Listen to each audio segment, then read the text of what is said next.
Oh, hello. Welcome to Questions Aloud. No, you don't want to look at the camera. Well, That's no one listening is going to know that. But people watching would. Well, it's funny.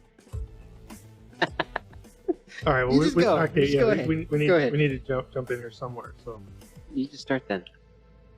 you like myths, Johnny? I work with you, You don't like- I?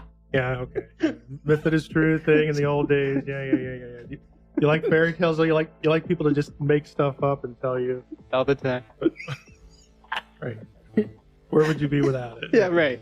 Well, that's sort of where we're going to go today on Questions Aloud. Again, we're going to talk about some of the things that we know you're thinking about, and we think about, and we want to get them on the table. And today, I want to talk about a myth. So, and in this case, it's not a myth that is true.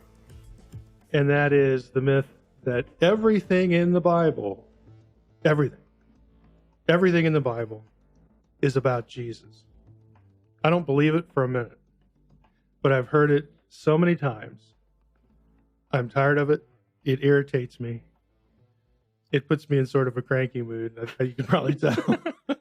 Okay, so why care? Why do you care about this? Well, because it just isn't true. I don't think people should go around pretending to be doing Bible study or doing theology or understand their Bible by adopting things that sort of work and they can sort of use and have fun with and feel good about and even benefit from, but they just aren't true. We can get into maybe why I sort of care in more detail, that some of the experience I've had, but just generally, I run into this all the time. Maybe it's because of grading papers. I do online classes. I had 15 or so years in the classroom, and it's like, especially with the Old Testament. Well, don't make me think about this. You're making my head hurt. This is all just about Jesus. This is all here to help us believe in Jesus. It's all here to But do isn't this it? or that. But isn't No, it? it's not. It's not. It's not. Laws about seminal emissions are not directing us to Jesus. They are just as inspired as anything else in the Bible.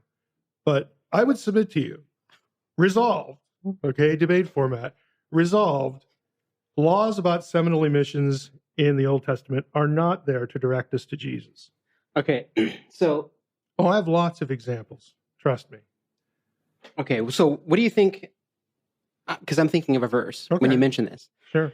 I'm thinking of a verse, and I think a lot of our audience is thinking of these verses where, Jesus, after his resurrection, he goes and he walks on a road to Emmaus with two other disciples. And it says, and beginning with Moses and all the prophets, this is Luke chapter 24-27, he explained to them what was in all the scriptures concerning himself. It sounds like he's working his way all the way through the Bible. Could you read that again? And beginning with Moses and all the prophets, he explained to them what was said in all the scriptures concerning himself. One more time. You read it then. I'm not going to read it to you a third time.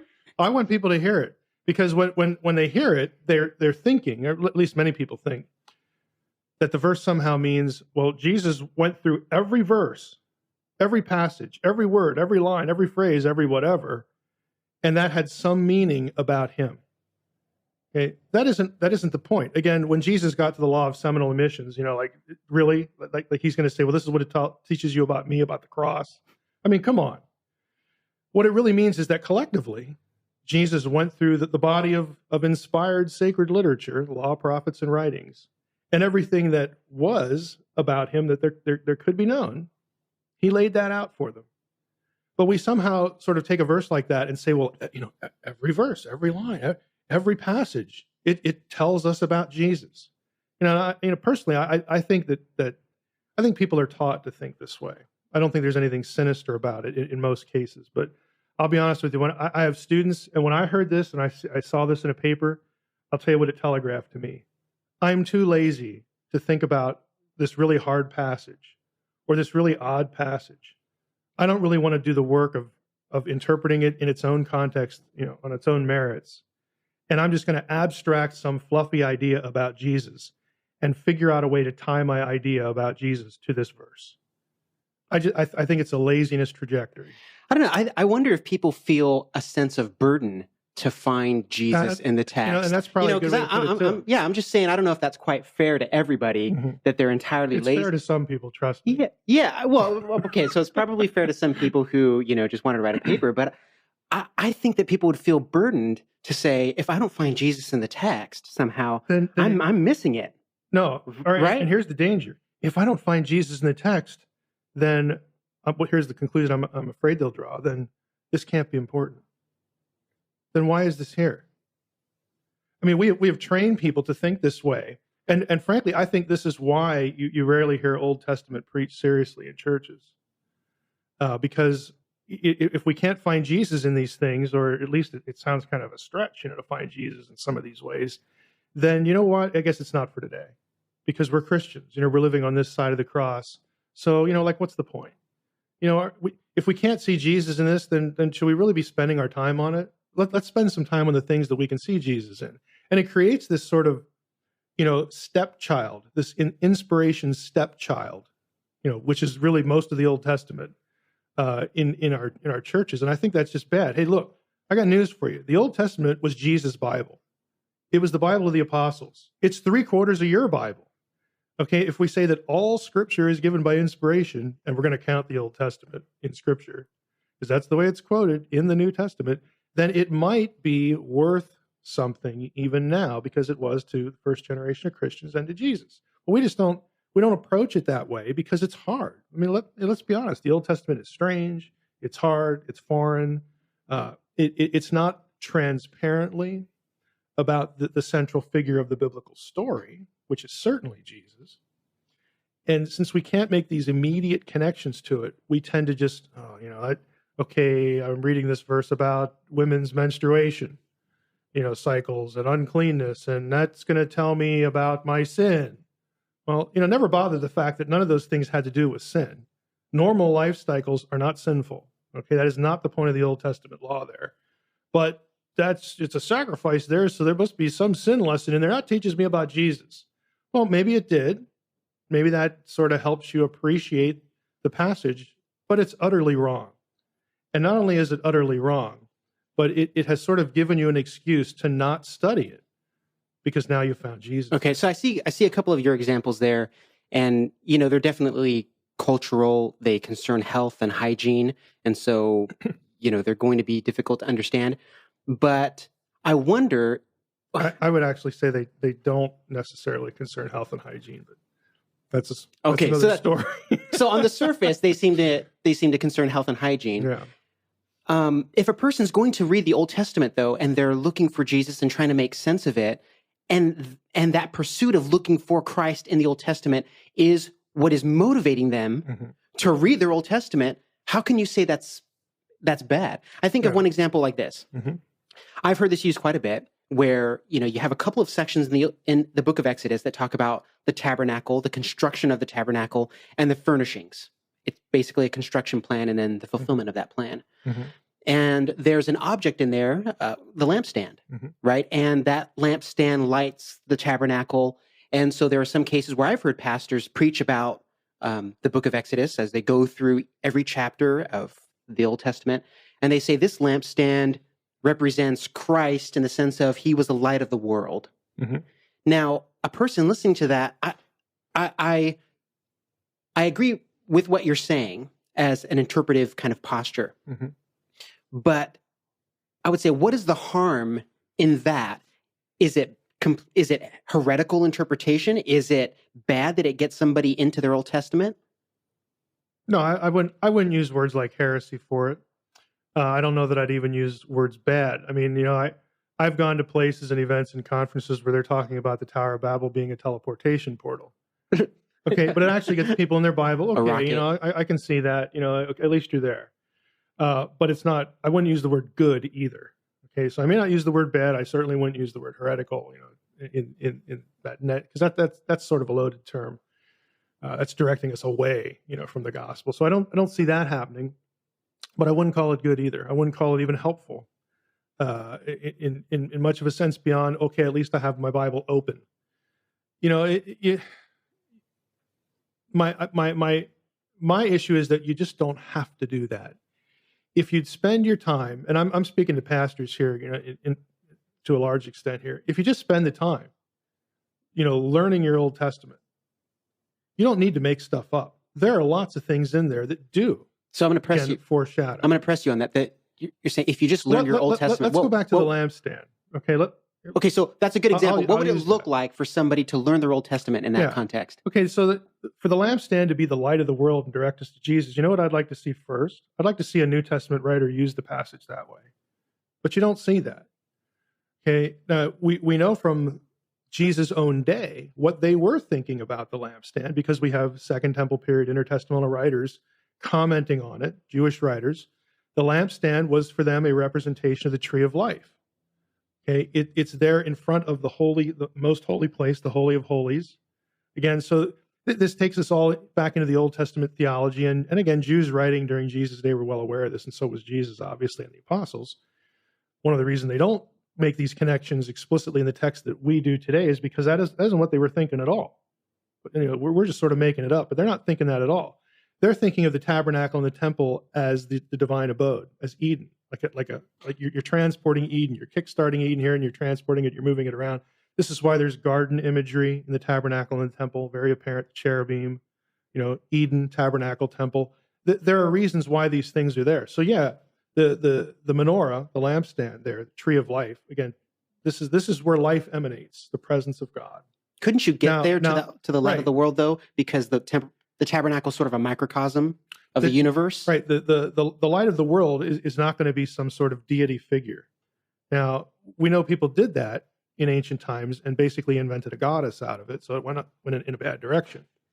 But it's not a deity figure, but it does take us into the presence of God. And from that point, if you just did that little bit of work, in other words, if you were biblically faithful with the biblical symbols and the way the Bible repurposes itself, you would get to a point where you could start to talk about Jesus there. But the thing is you'd be more exegetically grounded. You would be more faithful to the intent of the passage, to the symbology as well. And that's a good passage for saying, well, here's how not to get there, here's how to get there, and you can still use it. But I think the bigger problem is people just taking passages that really don't have even sort of a fairly neat passageway and just making stuff up. And again, you don't have to do that. Okay, there's just plenty there on a given Sunday that you could really get into this. So let's say somebody, a listener, is saying, "Wow, I had no idea. I tend to treat the Bible that way and look for Jesus under every rock and behind every leaf and everything like that." And they say, "I would love to take that approach that you're outlining there with the lampstand. Can you break that down into steps? Because it's not apparent. Mm-hmm. I mean, we can use terms like." Be faithful to the text and read your Bible holistically and things like that. But could you give a checklist? No. This is how you would develop this kind of. So I hate to say it, but lots of good thinking about Scripture does not conform to sound bites. Okay, it doesn't conform to checklists. A lot of this you can't give anybody and even an order though. Even an approach. Here's where you would start. I think the best you can do in many of these cases is to have people sort of know how to ask the right questions. In other words, give them a set of questions. And it could even be as simple as who, what, when, where, why, the old journalistic thing. But a lot of real Bible study and a lot of really good detection comes from asking the right questions and saturation. I mean, there really is no simple bullet, silver bullet, simple path. There is no checklist that I can give you that after you've mastered the checklist and used it 3 or 4 times, you're just going to get there. I'm sorry, but there isn't. Okay, it takes time, saturation, and you have to, again, just train yourself to ask really good questions. Ask critical questions. And I tell people all the time, look, here are my 2 pieces of advice. Ask critical questions about the Bible. It can take it. It really can. Be critical about what you're reading. Read it and then probe it like you're a critical reader of that material. Not hostile, but you're not satisfied because it doesn't tell you these things. And I need to go find out these things. What did he mean here? Why did he say this? Why this word, not that word? I mean, just critical thinking, about the Bible. A lot of Christians are afraid to think critically about the Bible because it's the Bible. It can take it. It'll be okay. And the other thing is we'd often be better off if we read, especially Old Testament, and especially narrative. A lot of the stories that people are familiar with. If we read the Old Testament narrative like it was fiction, we would be much better off. I was hoping you'd go there because I've heard you talk about this before. Yeah, we would be much better off because when you pick up a novel as opposed to picking up a textbook, your mind is just in a different place when you pick up a novel and you begin to read it. You instinctively know that everything you read in there is intentional. It's deliberate. The author is trying to do something to you. When you come across a scene, in a novel, your mind just, mentally you think, okay, I'll bet I'm going to see that character that was just there for that fleeting moment. I'll bet I'm going to see that character somewhere else. I'll bet I'm going to see, this place again in the book. This line that they use, this word, I'll bet the author's going to come back there. He planted that deliberately so that I would have my senses tuned to find that the next time it comes up. You just read fiction knowing that the writer is trying to do something to you, trying to manipulate you, trying to steer you, misdirect you, or direct you. That's just the way we read fiction. We don't read the Bible like that, but we need to, because that's what it's doing. The Bible is not an accidental, literary product. It is done, everything in it is intentional. It's intelligent. So I would just want to stop you there because I'm wondering, that's a great approach. And I wonder if many people who read the Bible make these what we would consider mistakes, right? In looking for Jesus. It's not because they don't read the Bible as fiction. Perhaps they read it too much like it's fiction. What I'm saying is some of those, what you instructed them to do right now with looking at, all these details and they're directing somewhere else. Well, a person would be listening and saying, well, yeah, that's directing me towards Jesus. Every little bit of a detail that's the description of the tabernacle, description of Adam, all these things would be pointing me to Christ. So how do I know the limits? How do I know that this is, okay and this wouldn't be okay? I would say that the New Testament is an inspired commentary on the Old. Okay. The Bible is an inspired commentary on itself. Let me give you a good example. Again, this is one that just, every time I hear it, I just have to roll my eyes. Song of Solomon. Okay? It's about God's love for his people. It's about Christ's love for the church. No, actually, it's not. And well, how do you know that, Mike? That's such a blanket statement. I'll tell you how I know. Because the New Testament writers spend a lot of time talking about the relationship of Jesus, the bridegroom, and the bride of Christ. Paul uses this language, and guess what? Never once does Paul or any other New Testament writer quote the Song of Solomon to make these points. This is an example I've heard from multiple pastors. Right. And it's like, look, if this was the point of the book, you would think under inspiration, one New Testament writer would have zoned in on that, would have been directed by the Spirit to, hey, make this connection. But they never do. So we have a book here, again, even in antiquity, it was a little like, what do we do with this thing? Because of the strong sexual imagery in it. They're wondering that, this is an antiquity. And so one of the, quote, solutions was just to abstract the thing to death. To allegorize it to death. Oh, it's just this, it's about God's, we'll make God like the king figure and the bride will make the people of God. Explain what an allegory is. An allegory is sort of a story where the points of the story have extended meaning, beyond, the immediacy of the story. And an allegory really is, it's something where it's not just one or 2 points, but it's like the whole thing. Everything stands for something. Everything it stands for something else. It's abstracted. And so that's essentially what people, again, in antiquity, like, you have Jewish community that will take this trajectory, God's love for Israel, that kind of thing. Okay. And you can sort of see how they could get there, but the song really isn't used that way, even in the Old Testament. It's especially clear when you get to the New, because all this talk about Jesus and the church and the bride and the bridegroom, and nobody quotes it. You would think if it's this clear, I mean, did the Holy Spirit have a bad day? Oh, I forgot to make clear the connections between the Song of Solomon and what Paul was writing. Oops. Oh, well, it's still good enough. That's just crazy. And my thing is, look, if that was the point, I think the Spirit of God would have known that and would have directed somebody to just once make the connection, but he never does. So it behooves us to go back to the Song of Solomon and say, well, okay, what's the thing for? And that takes work. I mean, that takes study.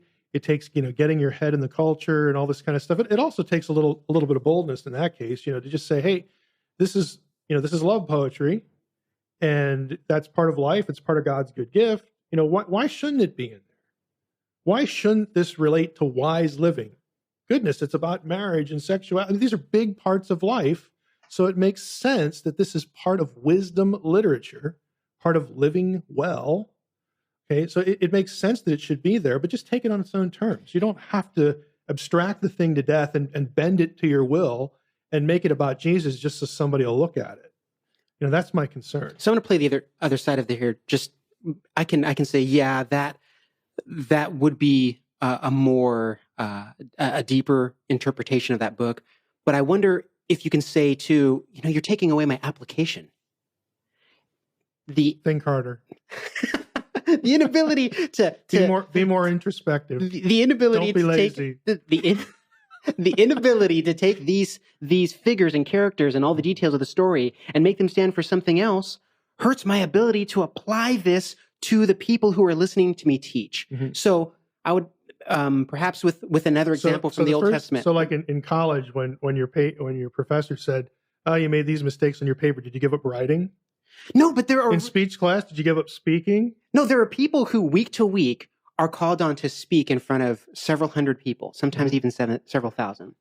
They've got obligations throughout the week, family, ministry. They've got people in their pastoral care. And they come to a text out of the Old Testament. They're saying, I need to find something to say about this. And, maybe they didn't do the due diligence of... Right. Maybe you should have done the due diligence before you decided to pick that book or that topic for your preaching series. I mean, to me, that's a wisdom principle. Don't go into it and like, hey, well, I'm here in the middle of it now, and I don't know what to do. Well, that's basically your fault, because you just didn't plan ahead well. And I know that sounds a little bit harsh, but I'm doing it because I've done that too. Okay, I've sort of tackled things, and it's like, boy, I just didn't anticipate this, or I am underprepared. I am underexposed and underprepared, to do this thing. But now I'm in here, got to make something of it. And hopefully I'll learn my lesson. Sometimes I do, sometimes I don't. I think really, I have great confidence in the average person, the average Christian's ability to understand Scripture. One of my big gripes just in life is I think pastors regularly, and I'll even say habitually, underestimate the intelligence of the person in the pew. It really gripes me that sermon content is so dumbed down, so abstracted, so fluffified, if that's a word.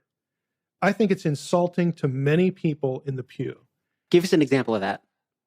Well, generally, I think this is it, but just basically anywhere. How no matter where you're preaching, the sermon, the passage becomes about salvation, tithing, baptism, all the basics of the Christian life. Oh, raising your kids, let's throw that one in there.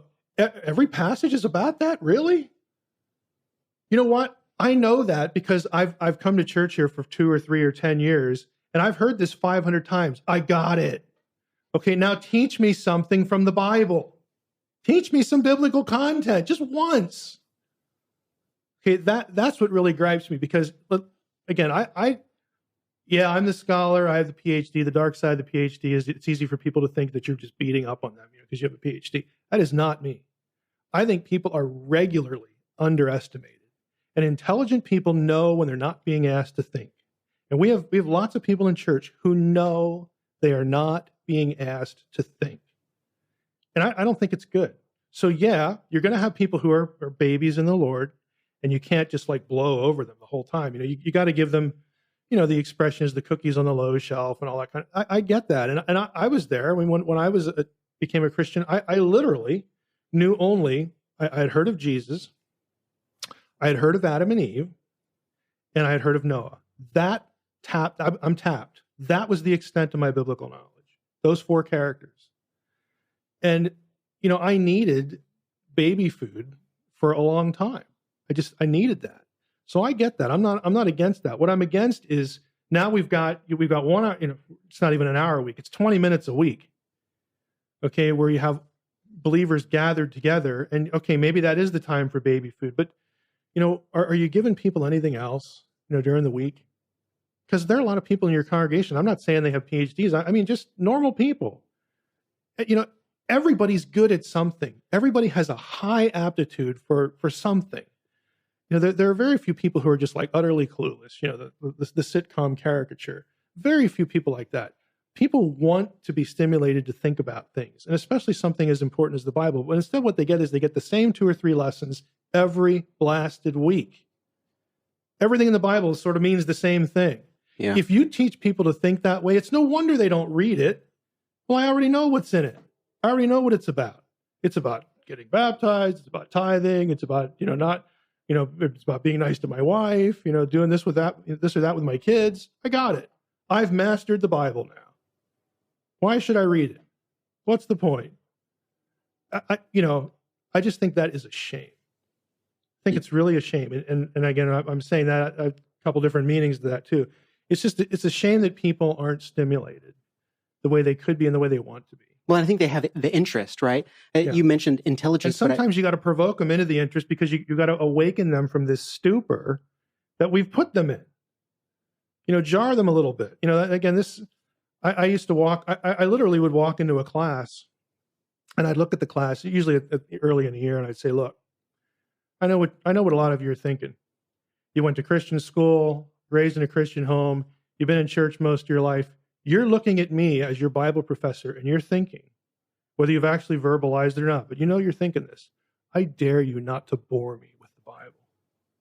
I dare you. And then I would just unload on them periodically. I'm going to tell you in 5 or 10 or 15 minutes, I'm going to show you that what you think you know is not so.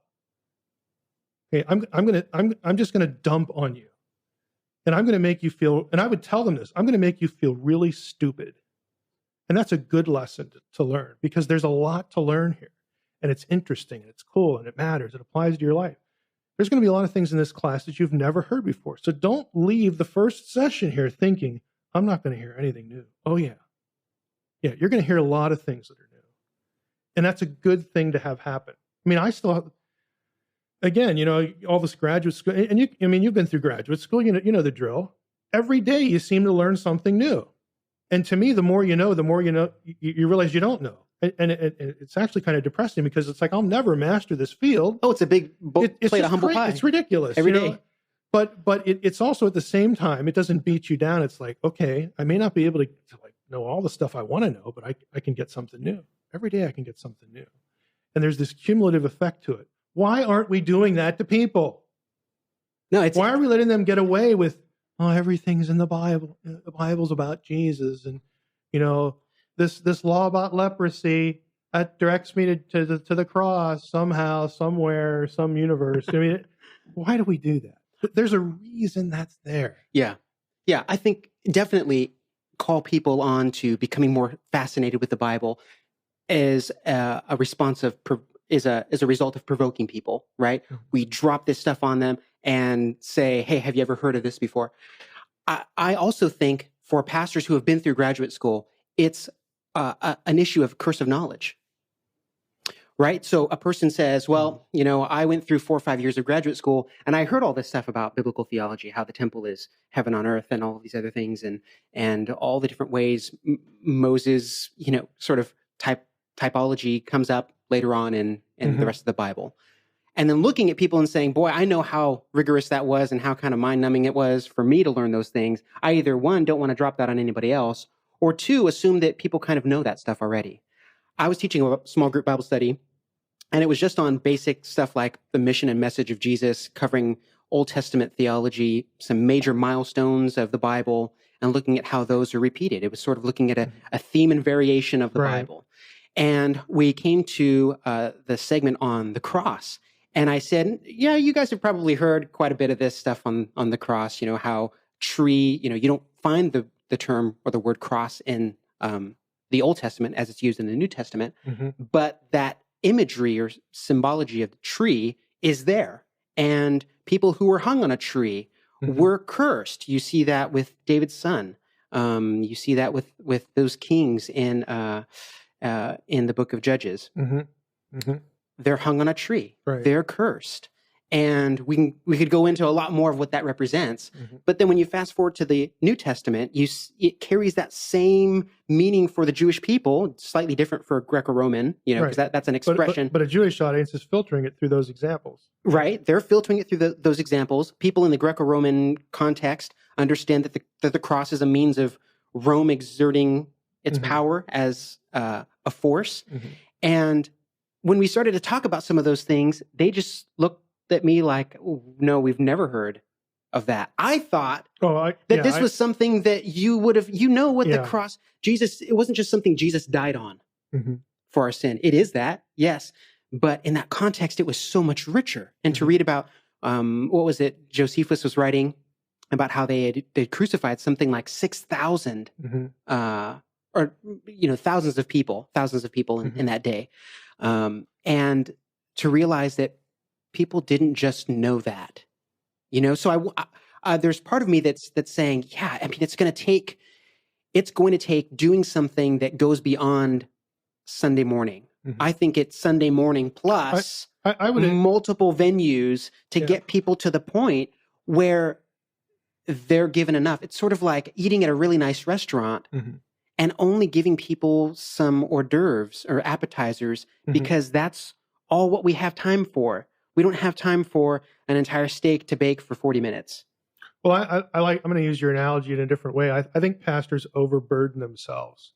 The ones who care about giving content, and they're out there, so that there are going to be people, listening to this or watching us talk about this, and they're going to, well, I'm trying to do that, and they're out there, and it's hard. But I think sometimes they overburden themselves because, they do have this certain amount of education. They're tracking on these ideas, and they want what they have in their head to be in their people's heads. It's a normal inclination.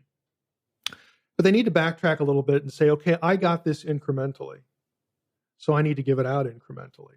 So yeah, the 40-minute, we don't have time for 40 minutes. I would say just communicate one new thing in a sermon. Just add one little grain of sand, to that sort of thing. And I say all the time, 5 minutes is a long time. One piece of knowledge per day. You do that every day, you got 365 new ones in the tank, by the end of the year. I mean, the cumulative effect in personal Bible study, I think, also applies to preaching. You got 52 weeks a year. If you taught something new to a lot of people in your congregation, if you did that 52 times, guess what? At the end of the year, they'd have 52 new things. And then you could build on those 52 things. But instead, again, we get these sermons that just always lead to the same thing. They're always platitudes about, living life and spiritual fervor, right? Keeping just this sort of thing. And I'm not saying divorce that from your sermons, because the Bible, again, is one of those boots on the ground, kind of books. It does meet us where we are, and in any given passage, there's going to be something that relates, I think, pretty clearly, to how we ought to live. But if you can't just throw one content nugget, if you can't stretch somebody in your congregation just one time per week, I don't think you're doing your job. You don't have to throw 10 of them at them. Just give them one. But again, the pastors who really care about content, I understand that the burden, because it was the same thing with teaching. And I even had more time with students. It's like you want to dump on them as much as you can. And after a while, you realize, that they can memorize this for a test. They can regurgitate it in some way, but they're not really retaining it. Maybe it would be a better idea to just make sure that nobody leaves this classroom without really grasping these 5 things. And I'm going to go at those 5 things in different ways, multiple times during the course of a semester. Maybe that's a better, way to. I mean, they're just different ways to frame content and try to reinforce it rather than just dump. Again, I'm not saying that. I'm just saying that there are too many instances where dumping never happens, even an iota of dump. Okay, never happens, and it's a poor substitute to take something as rich and as important as the Old Testament, because guess what? The Old Testament frames New Testament theology. I would challenge anybody to show me a passage in the New Testament that isn't framed or touched upon in some way by Old Testament theology. Okay, and I'm not going to say you're going to get it hopelessly wrong if you don't have the Old Testament in your head. You might, but you're not going to really understand what the Old Testament writer, who is inspired. In other words, this is what the Spirit wanted you to get. You're not going to get that the way it was intended if you don't have something in the Old Testament, in the tank. This just makes sense. This is so transparently logical, but yet we sort of dismiss, again, hard passages, Old Testament just in general, or weird passages, that they meant something to their original audience and to people in Jesus' day, because they, this was their Bible. It was important to them. So rather than dismiss that or fluffify it, just abstract it to death, let's spend a little time figuring out what in the world it actually meant. And then go from there with application and, something about how Jesus would have processed this, how Jesus might have used it, okay, how someone listening to Jesus say something might have had this in the back of their head that would have, filtered that saying in some way. You can still get to Jesus, but get to it in a way that really you can see the boundaries and the parameters and really the methods in the Bible itself, rather than just having to sit in your study and say, "Oh, I wish I had a better imagination." Yeah. I just to bring this full circle now, because I think that was a great explanation of what you mean by the relationship between Jesus, where he is in the Bible, and the rest of the Old Testament. And I think one way of maybe summarizing that would be something like, Jesus definitely is central. Yeah, he is the central focus to the whole plan of salvation, which begins in the Old Testament. He's central, but he's not all the content. Right. So he is the focus. He is not all the content. Yeah. And neither is every verse. Every verse plays a role, okay, either in laying out the story, creating the framework, in which Jesus will be the central figure. But again, to say that everything in the Bible is about Jesus, I'm afraid gives us an excuse for not being industrious, in our study as dedicated as we ought to be. And it sort of creates this, well, if I can't really see that clearly, then maybe I really can't understand the Bible, or maybe this part of the Bible isn't as important, as something else.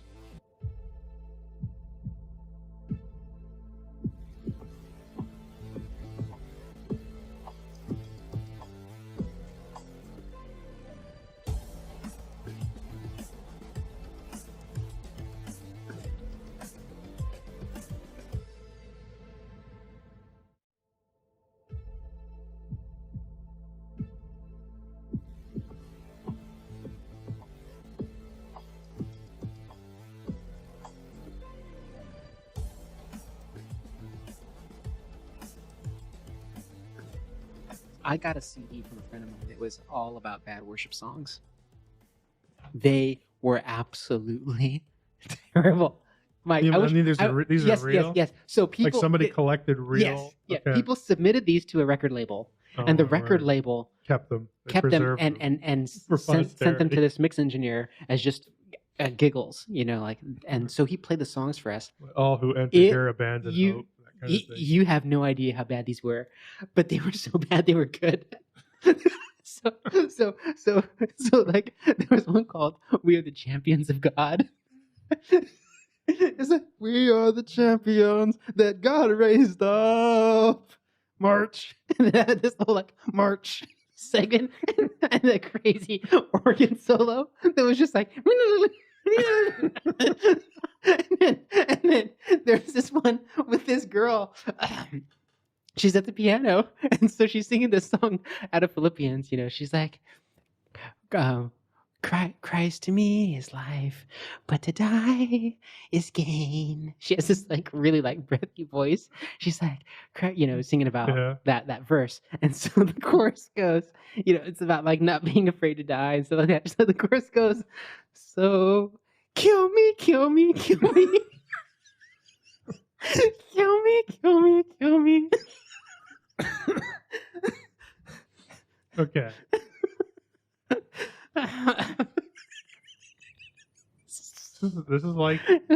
This is like speaking apologetics to me, and you understand that. This is we're back to the single thing that makes all this true for me is the church, because the church should have imploded a long time ago and just gone away, but it's still here. That's the same. Under the weight of its own absurdity. It shouldn't be here. I heard it must be supernatural. I heard J.I. Packer say the exact same thing in the complete like I'm for real. Like, the very fact, friends, that the church is still around despite all of this crazy absurdity is proof that the Holy Spirit exists. And there's like this lone amen from the back. I know some dude in the back. That's right. Oh no, I'm serious too. I know. Okay. Yeah, today we want to, I printed out the original article that my wife sent me. Okay. That I thought would be good for us to discuss. That's the Can Hipster Christianity Save Churches from Decline? And in this one, he refers to a Wall Street Journal piece that he did, same guy. And that's the perils of wannabe cool Christianity. So again, this is my high-tech version of this. Look at what you're doing. Look at what you have to do. Here we go again. I know you're seeing... And this is like, look how easy that is. You're seeing me do that now, but I tell you what, off camera, you know that you were over there on the interweb trying to type in all this stuff and be like, no, that's not the it. old interweb, and then you had to go print it out, walk over. No, this is like performance art here because I'm opposed to being a hipster, but you're the one with the iPad. That does make you a hipster. Oh, okay, well. This doesn't make you a hipster. This certainly doesn't. At one point, at one time in history, this was technology. Yes. Okay, so. Yeah. Okay. Just trying to make a point here. Anyway, hipster. Yeah, I was struck by the article. Again, I true confessions here. This isn't going to be a shock, but this isn't anything that I really spend any time thinking about other than wondering why in the world we do some of the crazy stuff we do in church, broadly. But I don't have any, I don't really pay attention at all to popular Christianity. I've mentioned that before, but there are a lot of things in here that resonate with me still because of my kids. Yeah, two kids in their 20s. And so, again, this just struck me as like, wow, I wonder if this is what they're thinking. And there were parts of it that I know this is what they're thinking. I actually sent this to my daughter. Yeah. The first one, and said, hey, I'm just curious, is this kind of what's going through your head? She lives down in Seattle now, and she wrote back and said, I can summarize her reply in 2 words. Oh yeah. Just absolutely where this is at. And that's good for me because I don't spend any time at all. Like zero. I don't expend one brain cell thinking about being cool. And I know that's a shock. I wasn't going to say anything, right. But then. But I'm serious. I don't spend any time thinking about it because, again, I tend to divide the people of the world into 2 categories: those who left high school and those who are still in it. Okay, and I think most people are still in high school. They have this click cool thing going on here, and that's the way they process things. But again, I realize that can be kind of cynical, kind of overly negative, but hey, that's where I'm at. Well, but he said it sort of a lot of the thoughts that you've had for you. So you could tell us more about the article. All right, here's a couple of, I'll just read the beginning here. This is from the Washington Post. Yeah, this one's from the Washington Post. Can Hipster Christianity Save Churches from Decline? The author is Brett McCracken, and his book is Hipster Christianity, When Church and Cool Collide. So he says here, he opens, do people want Christianity to be cool?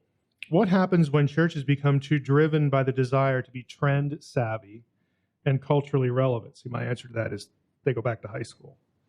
Can a church balance hipster credibility within an orthodox tradition? And then he cites a few things here. I think he has better statistics from the other article. So this one's from the Wall Street Journal, The Perils of Wannabe Cool Christianity. He says, recent statistics have shown an increasing exodus of young people from churches, especially after they leave home and live on their own. In a 2007 study, Lifeway Research determined that 70% of young Protestant adults between 18 to 22 stop attending church regularly.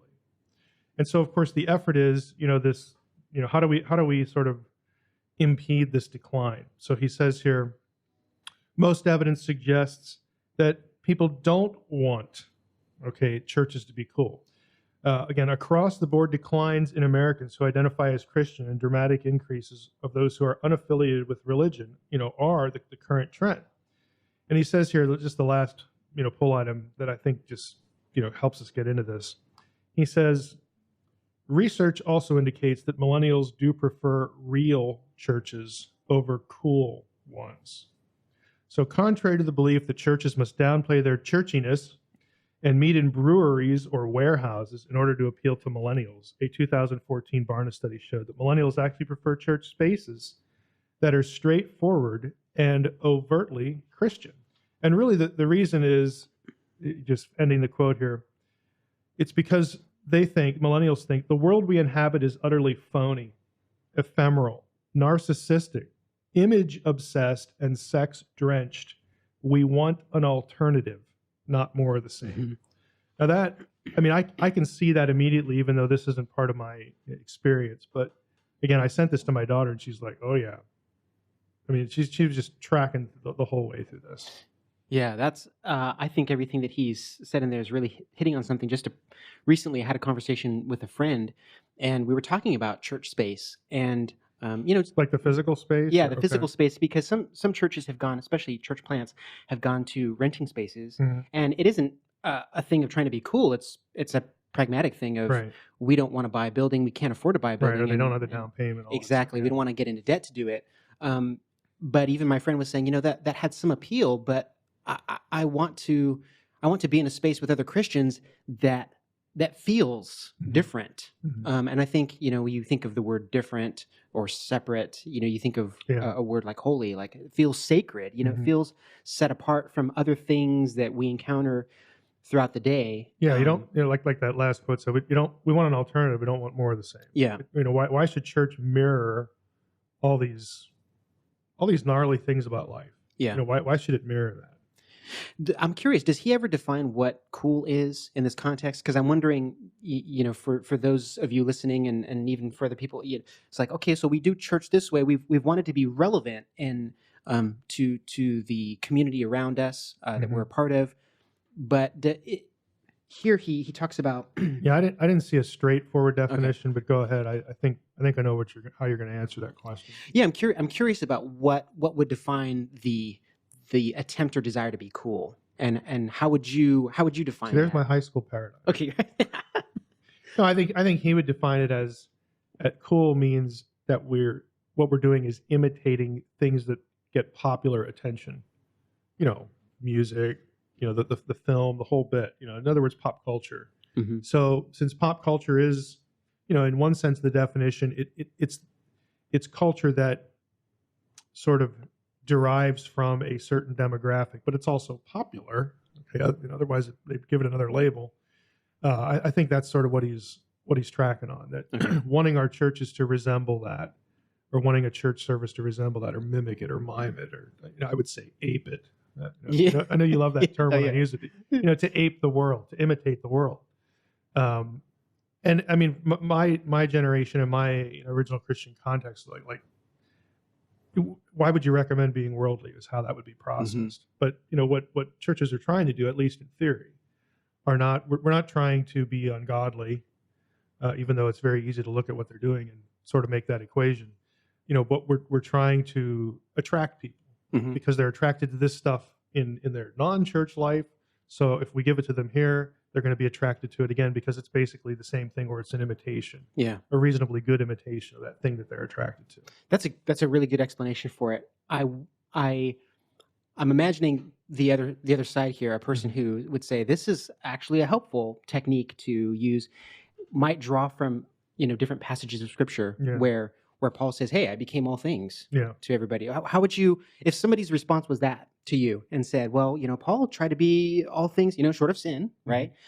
Well, see, I think you just answered your own question, because Paul's saying, I want to be all things to all men so that I might win some. He's really talking about a lot of these cultural barriers, Jew, Gentile, the friction there, in those relationships, and even within Gentile, you have cultural, issues, because he goes to all these different places. So I think what he's really tracking on is ethnic, cultural barriers, that kind of thing. He's not talking about, well, let's just imbibe a little paganism here because that'll be familiar to people, even though historically that's what the Church Universal 3 or 4 centuries down the road actually did. We call that an academic circle syncretism, and we're still paying the price for that, frankly.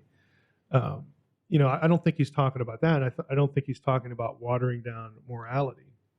But the problem is I don't necessarily I wouldn't conclude that churches who are doing this are trying to water down morality or, again, be a little more pagan, so that people think it's cool. But when you use some of the things that are popular outside of church in church, it's just that there's sort of this mental attachment that when people see this or hear this, their brains are just going to bring those things in, because that is the primary, the initial touch point, for that piece of music or that image on film or whatever it is. So it's sort of a human thing to not be looking at this in a neutral way and putting churchy content attached to it, even though that's what people are trying to do. Or maybe it's just to get them in the door. Yeah. And then they bushwhack them, oh, this is really church. Like, oh, how would I have known that? You're serving peanuts here and coffee tables, Right. So there's the get them in the door, and then there's the presentation of the content using those vehicles. But I think it's really naive to think that people are going to sit there and divorce what they're hearing and seeing here from those other things, which can be very immoral, can be associated with this particular movie scene that was garbage in some way. We can't help but do that. That's just the way our brains work. So I think it's a little naive, the assumptions that go into it. Yeah, when I think about it, it's whatever you use to attract people, to get people in the door, is what you also need to keep doing to keep them. Mm-hmm. And I think and then you got to up the ante, right? And I think those who are involved in ministry, and I was there because I was a worship leader for 5 years in a college ministry, and I noticed, when we're playing a secular song, right. And people think, oh, that's really cool, man, I loved your guitar tone, whatever, and they're like, hey, why don't you play those songs anymore? Or it feels like a bait and switch, because you use that to attract people, and then once they were in the door, right, because once they're in the door, you're like, okay, now that I have your attention, here's the thing that I want to tell you. And I think that's what then didn't feel authentic, right? It's because, hey, you tricked me, and actually, from a person on the outside coming into this for the first time would feel like this is no different than what happens to me out here in the world. Yeah. Because people are constantly trying to get my attention through ads and whatever marketing, and then there's this bait and switch that happens. And people, I mean, let's face it. I mean, I'm from a different generation and all that sort of thing. But again, I have teenagers, and they pick up on just tactical marketing really quickly. In other words, they know when you're trying to sell them a bill of goods. They can see through it immediately because they're exposed to so much of it. So, you get into a context like that, and you feel bait and switched. It feels, again, I'm going to draw a word from the article, it feels inauthentic. Mm-hmm. If this is what you were, if this is what you wanted to do, if you wanted to talk about Jesus, why don't you just tell me that? Yeah. That would have been the authentic thing to do. But instead, you've got to sort of cloak it. It's no wonder to me that, again, as the articles point out, that lots of, again, millennials were attracted into this context and now abandon it, because all sorts of questions would go through your mind. Again, why the lack of authenticity? Do you have something to hide? Mm-hmm. Is this so boring or unattractive or unstimulating or unimportant that you have to dress it as something else to get me interested in it? I mean, they can just see through that immediately. I think even some people might feel as though the gospel, and this is ironic, gospel is going to be offensive. Jesus is going to be Jesus is going to be offensive. Yeah. So it's like, I don't want to lead with the offensive stuff. Yeah, it might be a reason the New Testament describes a stumbling block, right? It's going to be a stumbling block to people. It's not. There's a sense in which it's not going to seem like it makes sense. Look at how a lot of churches try to make it less offensive, like mini offense. In other words, well, let's cut out any discussion of hell, or let's cut out any discussion of judgment or judging. The whole misuse of Matthew there, judge not lest you. Yeah. Hey, let's try to read beyond that one verse. Let's just try that. You get that. You start whittling away certain elements, in the biblical story or biblical theology. The whole idea of blood atonement. There's any number of examples here. You start whittling away those things because they might offend. So you're trying to take something that ultimately, when you really get down to it, if you actually present the gospel, and you quote Acts 4:12, to them, there's no other name under heaven whereby we must be saved. When you actually get down to that point, it could still offend them. So what have you won? Yeah. And you know what? It needs to offend them because they need to be jolted into the seriousness of this thing. Now you can accept it or reject it, but again, at least you're getting an honest presentation of it. And we're asking you to make a decision. Right. And people are accepting the gospel then at that point based on what it is, not on what they don't know. Right. So a person can say, not on what you disguised it as. Exactly. Because they can look at it and say, well, then this is what I want. If I need Jesus and he offers to me an eternal life, he died for my sin, and that there's a point in which you say, even that's good news. So no, go ahead. No, well, I was going to say, even that, he died for my sin. It's no wonder the gospel feels offensive, because if you don't know your condition, if you don't know how God really looks at you, in other words, you're the hopeless situation, being lost, and I can't. I mean, I'm not going to be critical of my own church in this in sort of an unnecessary way. I mean, our church preaches the gospel. It's very clear, very grace centered, that sort of thing. But it's been a very, very long time since I have heard a message about what it means to be lost. It's been like decades. So it's no wonder if you're missing that element. If you don't know that you have this need and you need to fill it with something, or have the solution bet and how it works, or that's just futility. Then when you get the gospel sort of sprung on you, well, it does sound kind of icky. Like, this doesn't sound right. This is unjust. Why did this guy die? He was either dumb, or this is unjust, and and it's bloody, and any number of reasons that because now it lacks the context. It lacks a necessary element of the framework that helps, explain why such a drastic thing was needed. Well, it was really to solve this drastic problem over here, but you didn't really get the problem.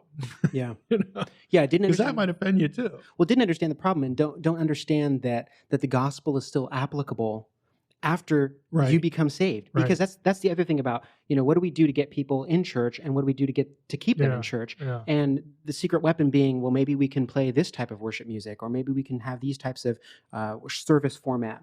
Yeah, it's not just to get you out of the penalty box, but it's supposed to transform you. Right, because the desire, even after you're saved, you become a Christian, there's still temptation to make yourself the means and the end to everything, which is, I would say, that's sinful nature. Yeah, that's that aspect that makes I'm the goal of everything, and I'm the means to it. Yeah, and even if it's not I want the glory, even if it's something like I want to feel like I've earned something, or I feel like this is a duty. Well, then you've sort of you've muddied the theological waters. Do you really comprehend what the gospel is? At that point, because the whole notion of merit, that God is somehow even an iota in my debt, that I've done something that, well, God ought to respond this way to me. That's contrary to the way the gospel is presented in the New Testament. So even if it feels better than I want attraction, I want attention, it's still flawed, in the way that people can process it. I'm curious, he talks about, back up here in the article, about being culturally relevant. If we were to go to the other extreme, where people say culture. Well, I've lived the other just for the sake of argument, because this kind of thought is out there too, is that everything in culture is evil. It's almost this idea that culture is inherently evil. And so, okay. Because it's of human origin, Yeah, because it's thinking, right. It's of human origin. So now what do you do? So you've got a person who maybe says, well, yeah, we don't want to go and imitate what is just popular for the sake of being popular and getting noticed and attention. Got that. If we swing to the other extreme, not that that's an extreme, but if we swing in the other direction and say, well, then culture is, we want to stay away from everything cultural. And how would you respond? How would you bring somebody back and say, hey, here's an example from the Bible actually where somebody they did reference culture, they used culture, and it wasn't inherently evil to do so. Well, I mean, to me, it goes back to the fact that if you're an imager of God, you're not in a waking zombie-like state. In other words, that isn't the point. Because what is culture? Yeah, okay, it derives from human thinking, human expression. Well, no kidding. I mean, is the point of Genesis, is the point of imaging God basically to sit on a stump and, again, be like in a walking coma? No, you're going to build things. You're going to express yourself. You're going to be creative. This is part of who you are, not, in a fallen sense. This is what you were at the moment of creation. This is what you're doing, what you're supposed to do. What really is the determining factor here is, are you thinking about, aligning yourself with the goodness of God when you're doing these things, or you're thinking about something else? And that's going to take your cultural expression, in different directions. So culture, by definition, I think theologically, I think it's just good theology.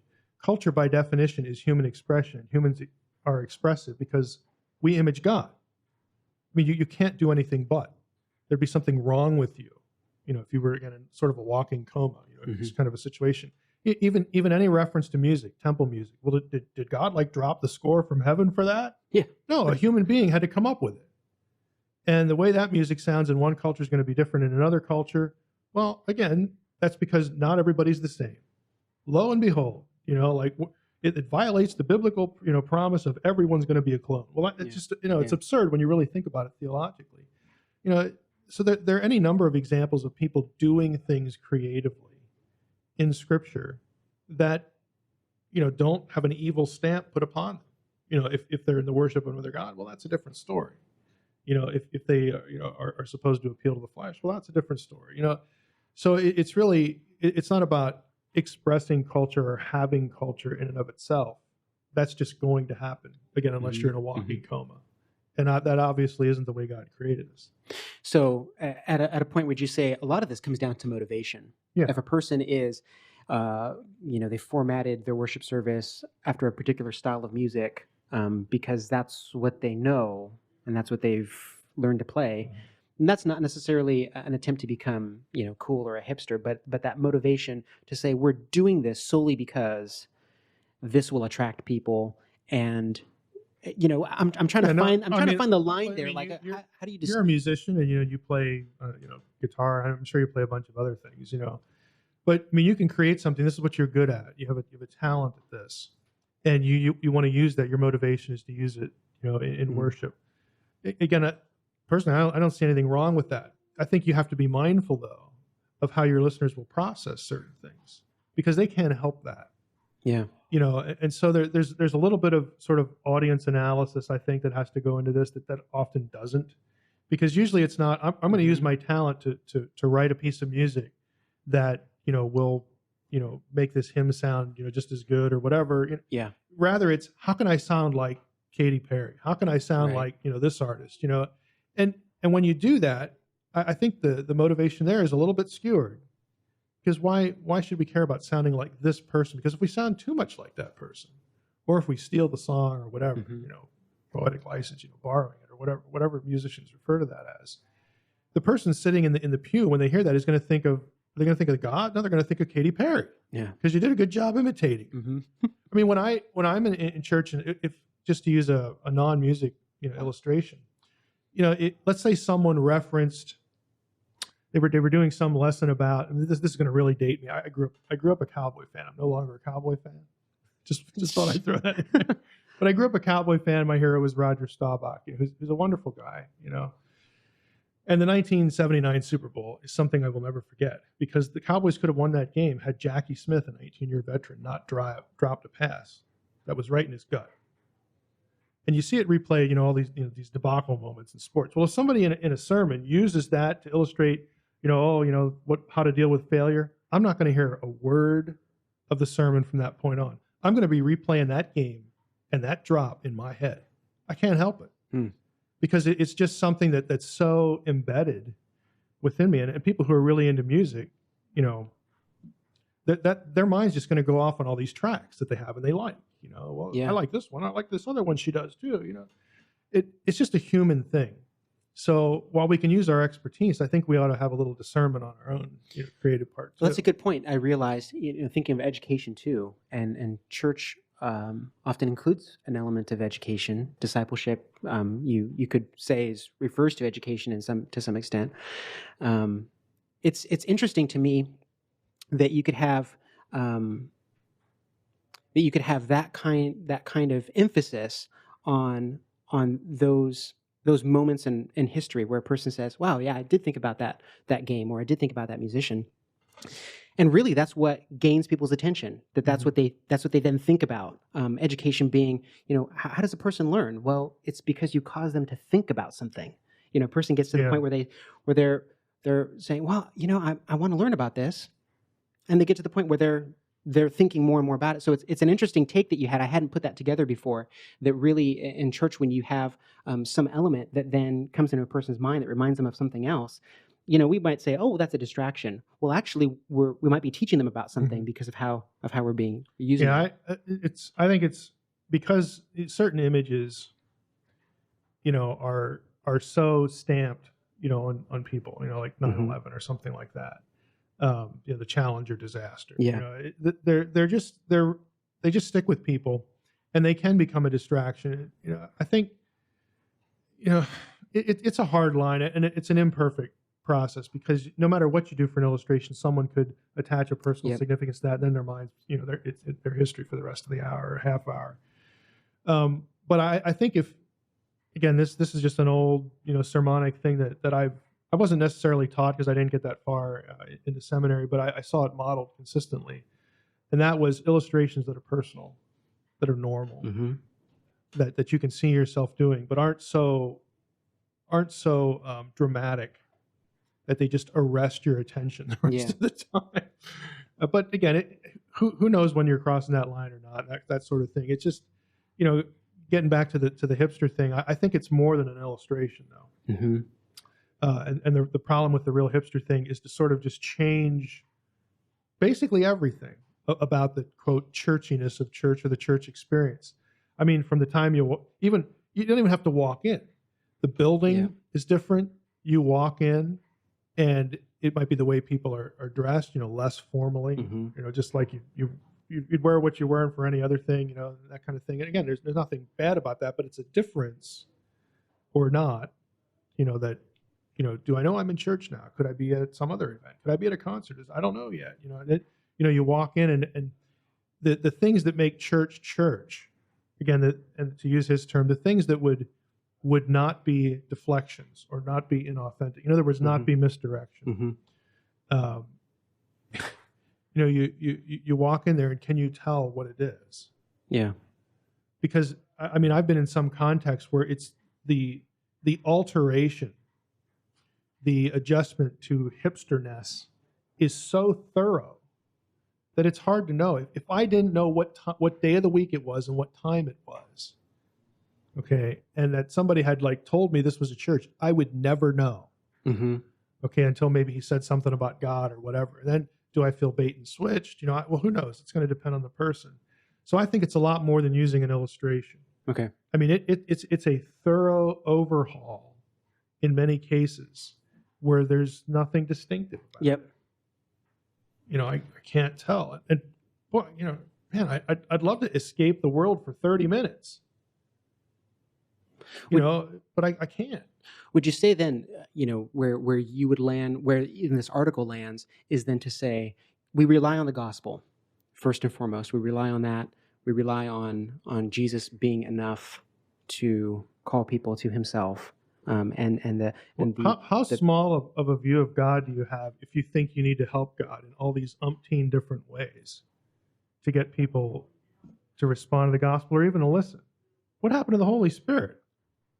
I mean, is He gone now? I mean, really? I mean, these assumptions to me reflect poor theology. And I'm not saying, hey, we need to bring in the pipe organs, that kind of thing. Yeah. So a lot of this, these trappings, I think, they are artificial. They can be used or abandoned at will. But if you're thinking that we need to just change everything because otherwise people won't listen, otherwise people won't respond to the gospel, I think that reflects poor theology. And when we talk about cultural engagement, what I think of in my head is, wouldn't it be nice if there was a cultural force that challenged the dominant culture, that presented moral clarity, and not only just in a theological or classroom kind of sense, but was very counter culture. Here's a real countercultural thing. Rather than depend on the government to take care of the poor in your neighborhood, what a revolutionary thing if your church just did that. In other words, you saved the money on the drum set, and you did something to help people who really had needs. And how about even in your congregation? There's somebody who can't pay for groceries. There's somebody who isn't going to make the rent. I mean, to have an environment where people in your community make those needs known and you can actually help them. To me, that is countercultural, because even in really, thriving churches, you have this assumption that, oh, well, we have a government program for that. Well, that's nice. Where's the verse that talks about abandoning, the all things in common kind of approach to our community, or abandoning social justice and leaving that to the monarchy, or the government, in our case?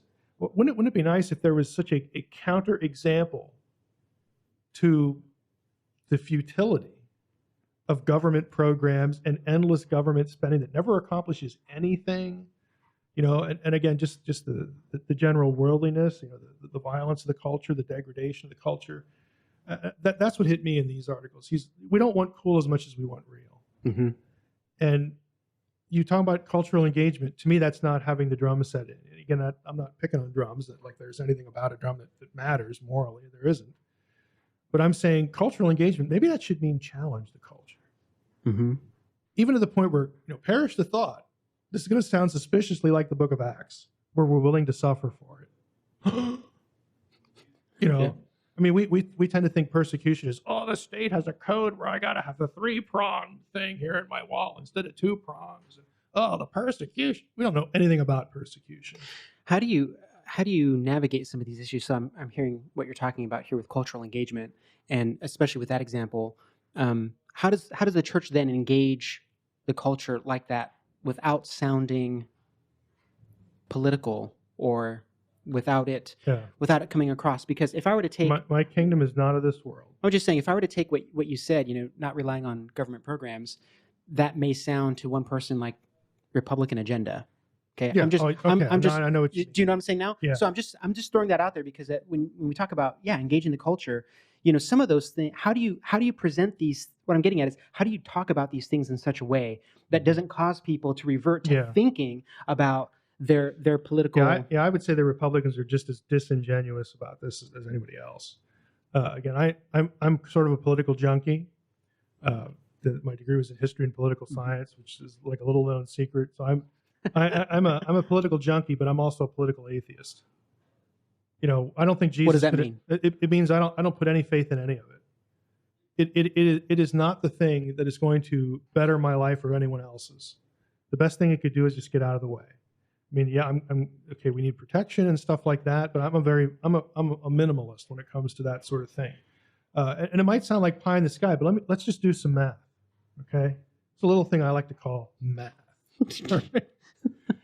How many Christians are there in the United States? I mean, you read statistics. It's like, okay, well, a third of the population claims to be, Christian, or half. It's a significant percentage. And even if we're not even going to say, well, which of those are evangelicals? I don't care. Just Christian, this basic Christianity. Let's just say it's half. Well, how big is the population of the United States? 320, 330 million, whatever it is now. So you're talking 150 or 160 million people. Well, here's some math for you. If every Christian lifted one person out of poverty, the problem would be solved. If they did that in a year, the problem would be solved in a year or less. Okay, that's what I'm talking about when I say the church isn't doing its job. The church is deferring to politics. I don't think the church should defer to politics at all. So I'm a political atheist in that respect. I think if a Christian just helped out one family, like got them on their feet or whatever it is, just one a year, if every Christian did that, do the math. I mean, honestly. Yeah. This is not pie in the sky. This is, talk about countercultural. If that happened, that would rock people's world. Mm-hmm. And that would be, again, to use the word in the article, authentic. You can't fake that. And I think, again, I understand the author's, it's a mixture of jadedness and also hopefulness, that we can sort of awaken to what people are really thinking here, the millennial generation. I understand that, but I think that a lot of people don't understand that, the problems that we have really are touchable and resolvable through the gospel. I mean, people living out the gospel, they really are. It's just math. But we defer all the time to the person sitting next to me or the government or whoever, and instead like to attract people instead of being this haven. Instead of attracting people because we're a haven from all this crud, or to some extent, we have to imitate the world. Right? Yeah, even deferring to the church as an institution in a lot of cases. Absolutely. I tithe or I give money here, so I don't necessarily need. They're going to handle it. Yeah, you want to talk about bureaucratic waste. And not just denominational structures, a lot of bureaucratic waste. But even within your own, your own congregation, it's because we run churches like businesses or like, I don't know, community clubs or something like this. I mean, I'm not saying any of these efforts are inherently or intrinsically evil. I just think that a lot of this stuff needs a little thought, and it's going to cause some pain. I mean, personal discomfort, that kind of thing. It doesn't have to be terribly dramatic, but there's going to be some of that. And it just doesn't seem like we're willing on a really large, epic scale that we're willing to do that. And that was everyday life in the early church. That was like you get up and that's just life. And to us, it's like, that's just uncomfortable. What role does the fact that early church wasn't really formalized play into that? Because we look at what they were doing in the early church and we can say, just every day was a miracle. Right. When Acts think about meetings and committee. Acts covers what, like 30 years? Yeah. 30 plus years. So the way Luke writes is very fast paced. So it seems not necessarily fast paced, but you're getting select events. And when you read those events all at once, it seems like every other day was a miracle. Every other day they were doing these types of things, but it wasn't formalized like we know church to be formalized now. What would you say to that? What would you say to somebody saying, well, I am in favor of less bureaucracy just across the board, because what that requires, if you don't have someone else structuring what you do, guess what? That requires you to make the decision. It requires you to prioritize. It requires you to say, okay, I'm gonna instead of buying this thing, I'm gonna save it to help somebody out. That requires you to make these decisions. And I think it actually builds community. The absence of again, I don't want it to sound. I'm going to use this word, and I don't want it to sound overly negative, but the absence of overlordship, in other words, just bureaucracy, I think actually fosters community. It's people just getting together to solve a problem that, I can't really handle this on my own, so I need some help.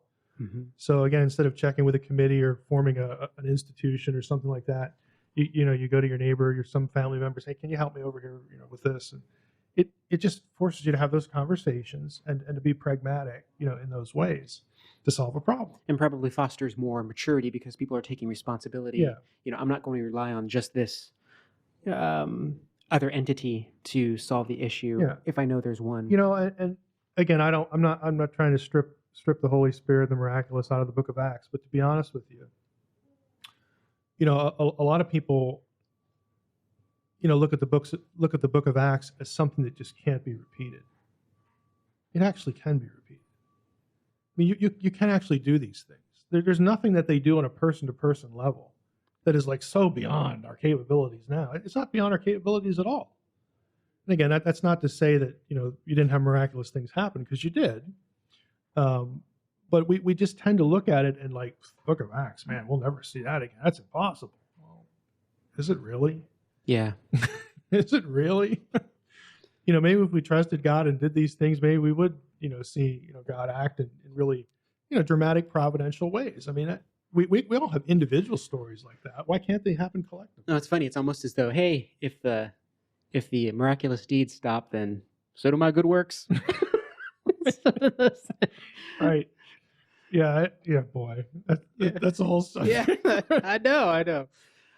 Well, I like, where this article lands.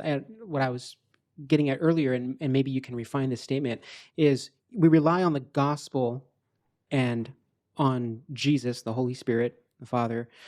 We rely on them to call people, and we're here to serve. And we do that with language that is, I'd say, culturally accessible. Mm-hmm. We use English, or we use the native language of the people around us, with sensitivity to those things that we're might not be trying to offend, right, in a cultural way. Yeah. But with some sensitivity to things that might be a distraction to folks, like you mentioned, bringing up a particular celebrity or an event may cause folks to dwell on that thing, and we lose their attention. Yeah, and it's a process. I'd say it's a process too, just discerning things that had the intended result, and then they have these unintended consequences, and reevaluating that kind of thing. Yeah.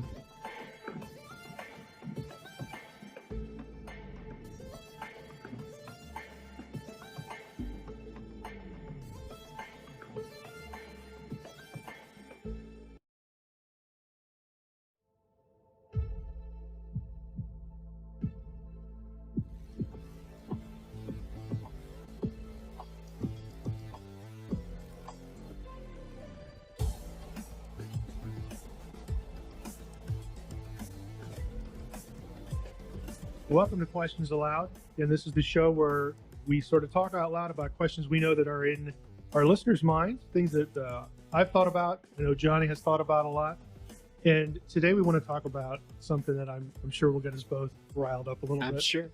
And that is seminary worth it? And sort of the negative way to put that is, why do we do this to people? Why do we... why do we yank them out of their churches and say, oh, you're going to go prepare for the ministry now, so stop doing the ministry you're doing. Don't do that anymore. Move, leave your family, your job, and all this stuff, and then, go somewhere else and get prepared. So is seminary worth it? Good question. Yeah. I mean, this is something that, True Confessions, we've talked about many times, and I think about this constantly, just because of my own background. So I think today we're just going to sort of let the fur fly. Yep. And just talk about it out loud so that everybody can hear sort of what's going on in our head. I mean, I could go in a dozen different directions about this. My dissatisfaction with the seminary model. And look, I have a PhD. I've taught on the college level, on the seminary level, in the green classroom, online. I'm very sympathetic to theological education. It's important. It's really important. I don't think there are many things really related to Christianity that are more important than having a good, sound theological education. But I have gripe after gripe with the way this is done. So I'm guessing, Johnny, you're a little sensitive to this as well. Well, why do we do this to people? I mean, should we be when I get emails now, and I get a lot of emails, because I do still have students, and again, I value the theological education, but can you write me a recommendation to go to the next program? Can you write me a recommendation to do doctoral work? I'm thinking, oh, do you really want to do that? It almost hurts. I almost feel like I have to apologize for the way that the current model works, because I'm thinking, well, how much money do you owe already? Like, do you really know what you're getting into? Why are you doing this? Because, somebody told you had to, you need this little certificate, and again, I could just go in a dozen directions with this and just gripe out loud. Maybe that should be the show today, gripe out loud, because I have thought about this a lot, and it really sort of torques me about the way we do things, and I just, this resistance to rethinking what in the world we're doing. So that's what I want to talk about today. I want to bare my soul here, because like I said, I just think about this all the time, and it really gripes me. Well, I think we need to start out with, neither of us have a Master of Divinity. That's correct. So true confession. I've been to seminary. I've been to two seminaries, so I've been in the seminary full time for a couple of years. But yeah, I don't have the magic certificate that says I could be a pastor. And the school, honestly, people listening to this show wouldn't want me to be the pastor anyway. So I can say that in all honesty. But frankly, when I was finishing my doctoral work, and naturally you're thinking, man, I only got a year to go. I got 6 months to go, and then I'm going to be gone. I'm going to lose my livelihood. And I had 3 or 4 jobs all the time going through seminary. I worked through seminary, and I worked through graduate school, my PhD program, full time. but you got to replace your income. So, I mean, I sent out probably 40 applications to churches. I mean, I'd been a Bible college professor. I taught over 20 courses. I have done everything in a local church except marry someone. So I thought I'd at least get a nibble. Somebody would see the value, isn't this kind of humorous? See the value of having a biblical scholar do something in their church and be willing to pay them. Okay, I didn't get this. I got one phone interview. That was what I got. And part of the reason was I didn't have an MDiv, because that helps people put you in a bucket. So, I mean, that's not what I'm complaining about now. I'm complaining about the whole process, the whole, thing. And we can get out, individual examples and in the course of our talk today, and we might have to have 3 or 4 or 5 other talks about this, because there are just lots of directions we could take this. Well, let's just go with the debt issue. So I'll just read a statistic here. This is coming from the Christian Post, which says that the Center for the Study of Theological Education conducted some research on debt. And it says that more than a quarter of students graduating in 2011 with a Master of Divinity degree had more than $40,000 in theological debt, and 5% were more than $80,000 in the red. Many of these students discovered that not only they and their spouses had to moonlight to make ends meet, which you were talking about, but some had to choose another job together, since ministry, to choose another job besides ministry to pay the bills. Mm-hmm. So they got themselves into a position where they couldn't accept the offer of most churches if they were around $35,000 to $40,000 a year. And where does somebody start at that point? Because you're neither a scholar nor necessarily graduating with technical skills. So you have to figure out some way to navigate that, and it makes it difficult for students. It's just not fair to the. I mean, you got somebody going to seminary, and they really do want to do vocational ministry, and so they get out in some little church somewhere that could really use the help, and really is attracted to them, and they can see the potential. They really want to be at this church, but to have to say no, or to have that question even surface because of the debt you have, knowing that it's not realistic to ask this church to pay you XYZ amount so that you could pay off your student loans and just live. So to create a circumstance where that question becomes part of the decision-making process. I'd love to serve you, but you just don't pay enough. I mean, that's factually where it comes down to. I can't see a way to make this work. I'm going to have to go out and get a part-time job, or in some severe circumstance, even almost be vocational to make this work. Well, how? That's just going to cut into the effectiveness you have. And even if you're good at it, even if you're a super time management person, you're still always, every day you're going to wake up thinking, I wish I had more time to devote to whatever it is. Again, why do we do this to people? Wouldn't it be great to just, when you first voice your interest in the ministry, the pastor says, well, you know what? We're going to invest in you. And that doesn't mean send you 2,000 miles away and pay your bills, okay? That means we're going to either get people into the church that can teach you, or I will teach you. And I know people are going to listen to this and think, well, that's not realistic. The pastor's not a scholar, blah, blah, blah. Yeah, well, maybe he should be. Maybe we should have churches investing in having somebody in the church who can fill the gap that seminary now fills, so that when you do have people in ministry, I mean, my little church, when I was growing up, the first church I was in, we had 130 people. We sent 13 people to Bible college. We had 10% of our congregation in Bible college. I mean, there are people like that surface in a church that's serious about ministry. And wouldn't it be great if you could just keep them there, train them there, let them do what they're already doing there, keep their jobs, help them manage their schedules, and just grow them, and then use them to either stay where they're at in your church as it grows, or start other churches in your area.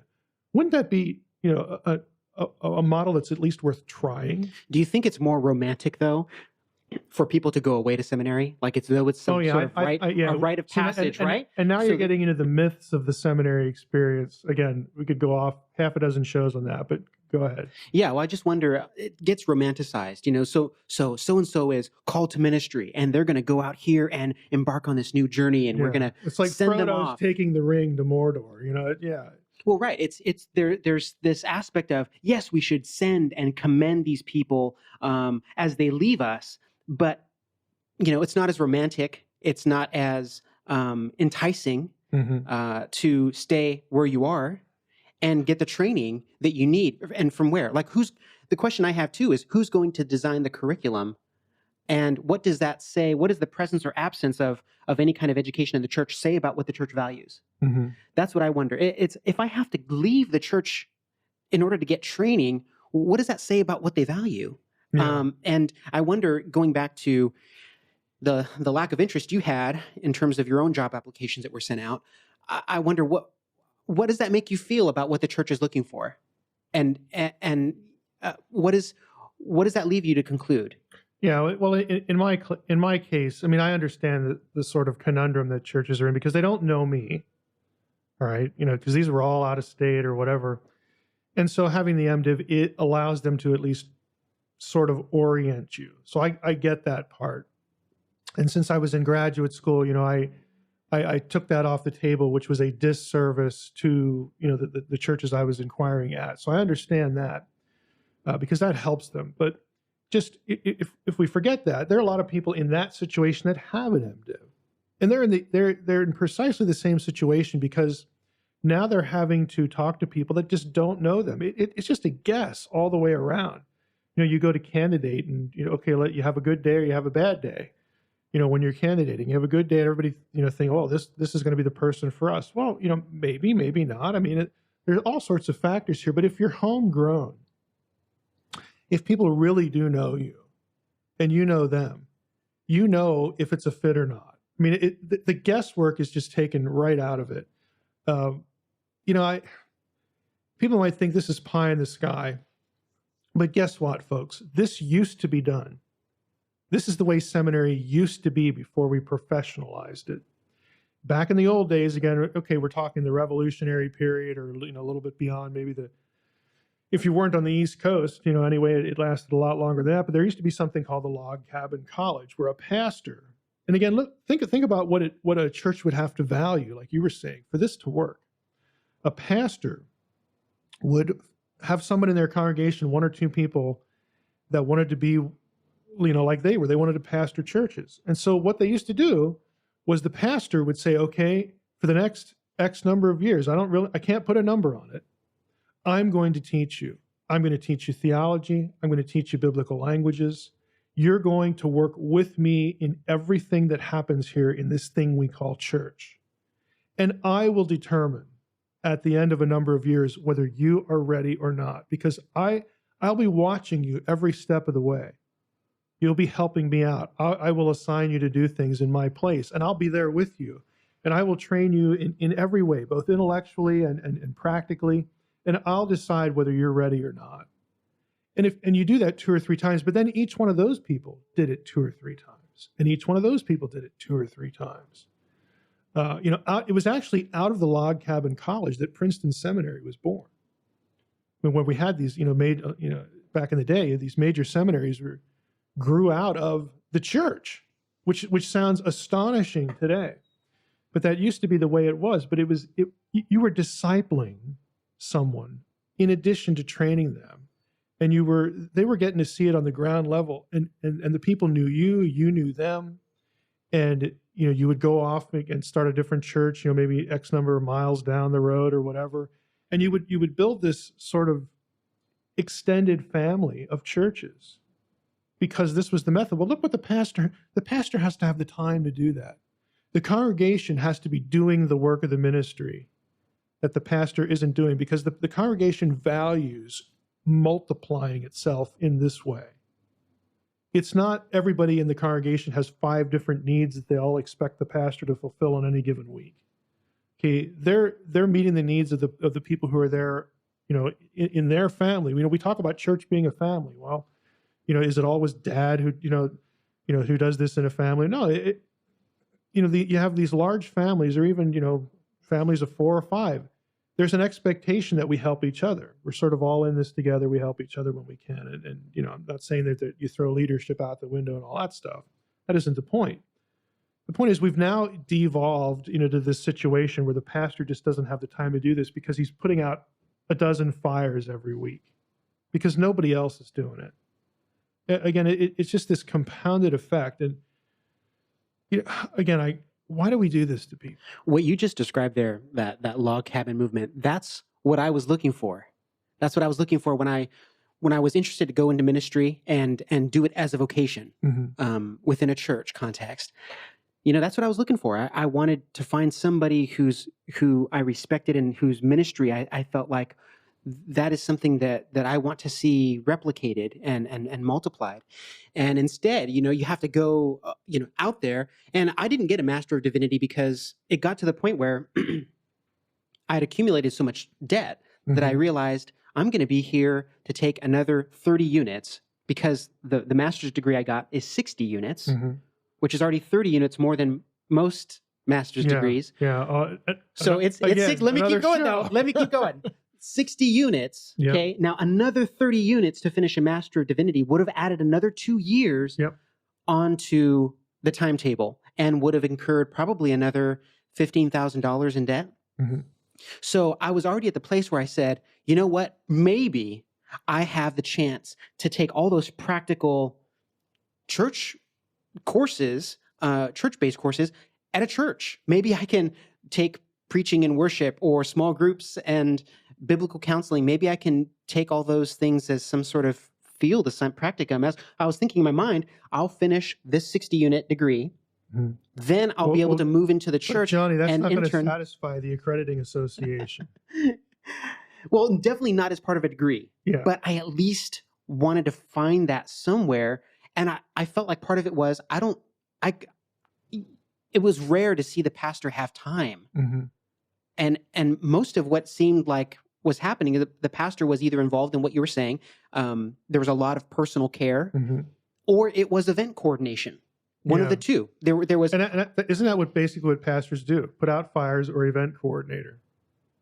I mean you know, wouldn't it be shocking? Again, Mike's filled with crazy ideas. Okay, wouldn't it be shocking if a church put in its budget, they planned budgetarily to take on one person a year, to subsume their income, okay, a livable income, so that this person can be, he can have the title of, assistant pastor or whatever, but the actual purpose is not so that they learn to be an event coordinator and coordinate events so I don't have to do them, but we're going to give this person a theological education. They're going to work in our church. They're going to do the things they're doing now. We're not going to add more activity to them. What we're going to add is we're going to add theological training.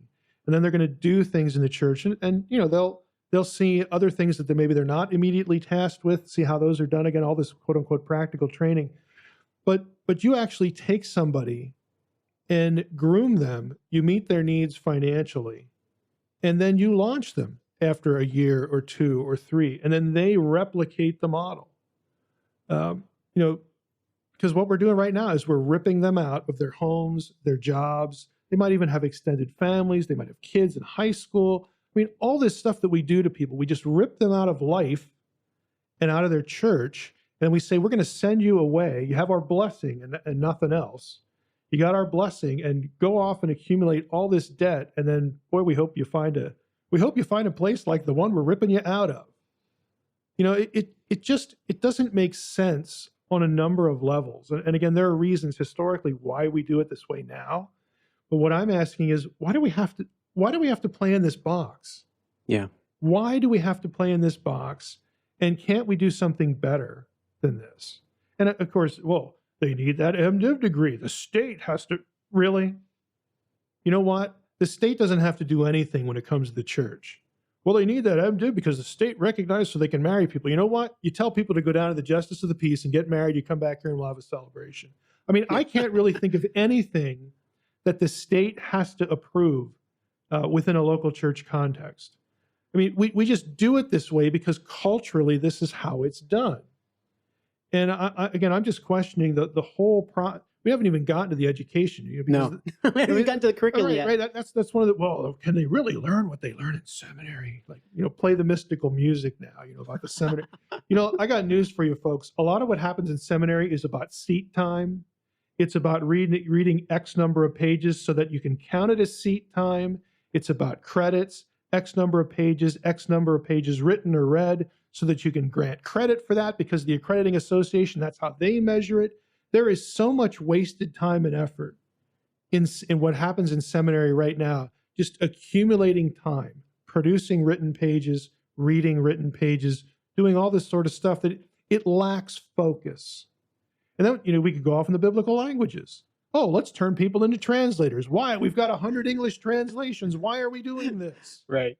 As opposed to, why can't we teach them, again, exegetical skills so that they can use tools like software? Because that's actually what they're going to do. They're not going to sit down and produce their own translations. And then somebody will whip out, that's what I do in ministry. Great. You're the one who does it. You're the one seminary graduate in your region that does it. We'll mail you an award. Okay, nobody else does this because either they can't or they're trying to help people. They're trying to do ministry. They're not sitting in their office for 10 weeks, 10 hours preparing their own translation. It's just totally pie in the sky. And again, like I said, I could take this in a dozen different directions because I have been on both sides of this as a student, all the way through the doctoral level, and as a professor. Well, let me just take it from there because what's interesting about what you said, you have this curriculum, right? You have writing papers, reading pages, you have translating. And in reflection, when I think about what I learned they didn't like to call it seminary, they called it unseminary. They want to call it graduate school. When I was there, that curriculum was everything. You're reading these really thick books and you're writing these huge papers and you're using these huge words like supralapsarianism and all this stuff. And when you come out of it and you realize, if I'm going to be working in the church, really what I needed to be doing is building relationships with people. And it's not that I say... It's not that you wanted an empty head. It's not that I wanted an empty head at all. But those two needed to work hand in hand. If you're going to be a pastor, it's like there are the pedals on a bicycle, right? You've got one pedal. You push that pedal down, you aren't going to be going too far. Mm-hmm. You got to push the other pedal down. And the way I'm looking at it is that training in theological education, like theology, biblical studies, biblical languages, is just one pedal. Mm-hmm. You've got the other pedal of personal relationships, the interpersonal relationships that you need to develop to keep the bicycle going, to keep moving and advancing and building these relationships with people and becoming a pastor who is, I don't want to say well-rounded, but I think is equipped to equip others.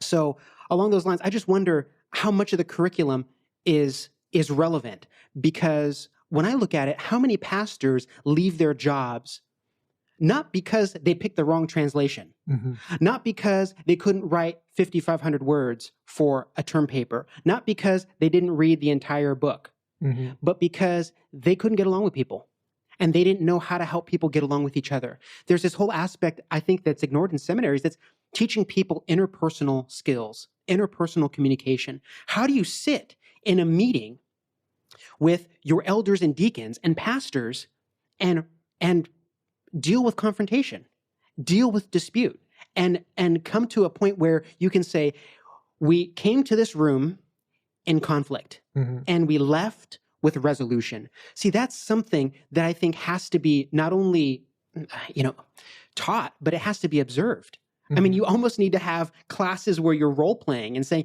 what do you do in this situation? How do you, as a person who's going to be a pastor, learn to not take everything so personal? And be subjective. Somebody didn't like the worship songs this week, and then you go into deep depression on Monday. How many pastors I heard would say, I preached a sermon on Monday, and I always know I come into work late on Monday. Why? Because I just end up drained and kind of sad, like depressed, because I won't even check my email on Monday morning. Why? Because there's somebody who's going to complain. There's somebody who's going to tell me my sermon wasn't relevant, or I used the text wrong, or, that illustration didn't connect, or there's some theological point. Those things transcend introduction to New Testament, introduction to Old Testament, Greek, mm-hmm. 101, Hebrew 101. Those types of things that are typically found in seminary curriculums are not the things that cause people to turn over in a church position. You know what I found? I mean, again, I'm a biblical scholar, and I love it. I wouldn't trade it for anything. And I wish that I could reproduce me as often as possible, because there's an excitement to it, there's a gratification to it, but then not being able to teach other people is just great.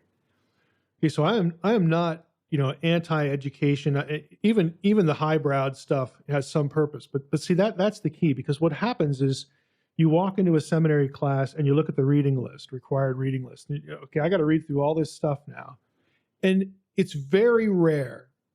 It's very rare. Okay, and seminary professors, if anybody listening to this, you want to challenge us, go ahead, because I'm going to ask you for real examples. It's very rare to be able to translate that 2,000 pages that they had to read to very specific uses. In other words, that you as a professor train your students. You tell your students, here's why you read this. Because you're going to get these 3 questions. And this paragraph over here on page 20 that you just thought was just, why am I doing this? Well, I'm going to show you why it's important for you to know that. Because you're going to use that to answer this question over here. Frankly, if we just, again, here's Mike off on another tangent here.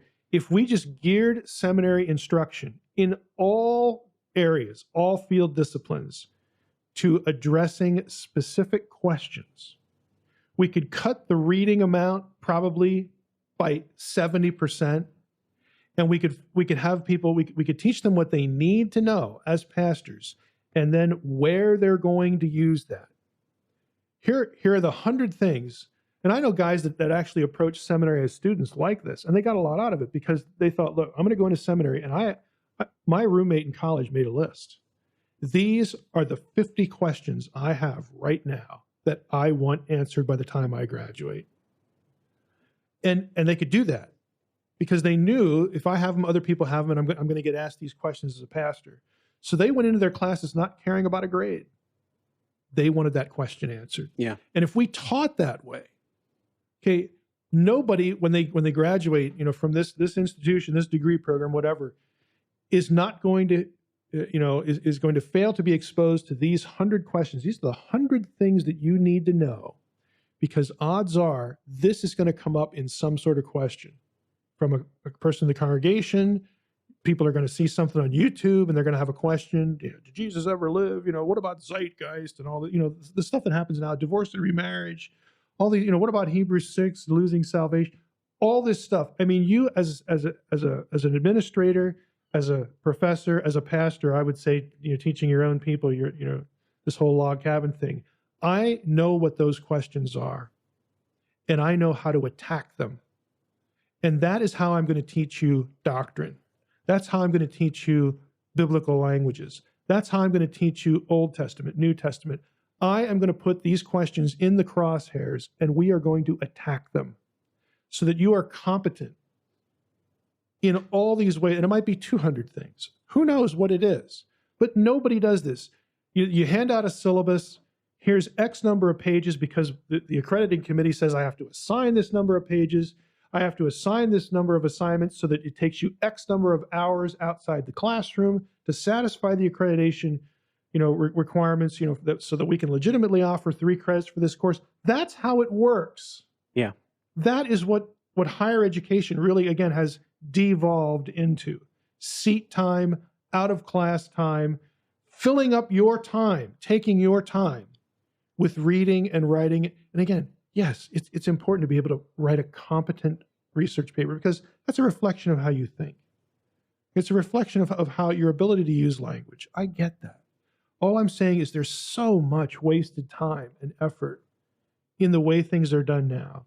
And again, mea culpa. I mean, I've been part of this, which is why it irritates me so much now that pastors get out there and, they put in the time. Yep. They put in the time and they accumulated the debt. And now what do you got? Can you think well? If I showed you the 100 questions now, could you get 20 of them? And I think what you're getting at there too is it's not just one class. We don't offer one class that's just hard questions of the Bible or hard questions, theological conundrums. There is a point to why you're reading this. There is a point to why I'm asking you to go find this in terms of research. You need to be able to find information. You need to be able to think well about it. And you need to have lots of things in the can so that when this comes up, in the course of a sermon, a congregation, a meeting, whatever it is, you have been down that road before. You have a certain level of competence to be able to speak about whatever it is you're being asked. But we don't do that. It's scattershot. It's expensive scattershot is what it is. Again, I just have a lot to agree with this whole thing. No, it's good because I wonder sometimes just looking at the curriculum, because I can't read or judge anybody's intentions, because I think there are a lot of seminary professors. But there's a lot of professors that got into it because they really cared. They really cared about training people in the church. And when you look at the curriculum and you look at what students have to do to earn a degree, you start looking at it and saying, are we training people to become professors, or are we training them to become pastors? Are we training them to meet certificate requirements? Yes. I mean, I cared. I always imagined myself as being a seminary professor. That's why I had the doctorate on my mind, all that stuff, and I still care because I still have online students. I want them to be able to think well, but honestly, the box we're playing in really, it doesn't give us much room. To use another metaphor, our hands are tied because this is just the way it's done. Mm-hmm. And we're swimming in this pond with accreditation, the whole bit.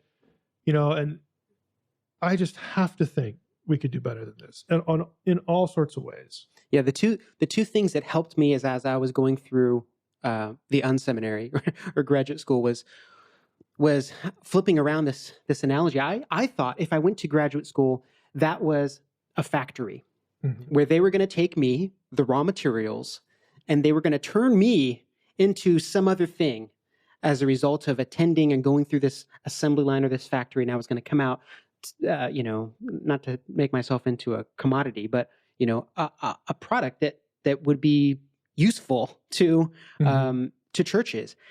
And you go through a couple of the classes and you start taking the exams and you realize I need to keep my grades separate from my learning.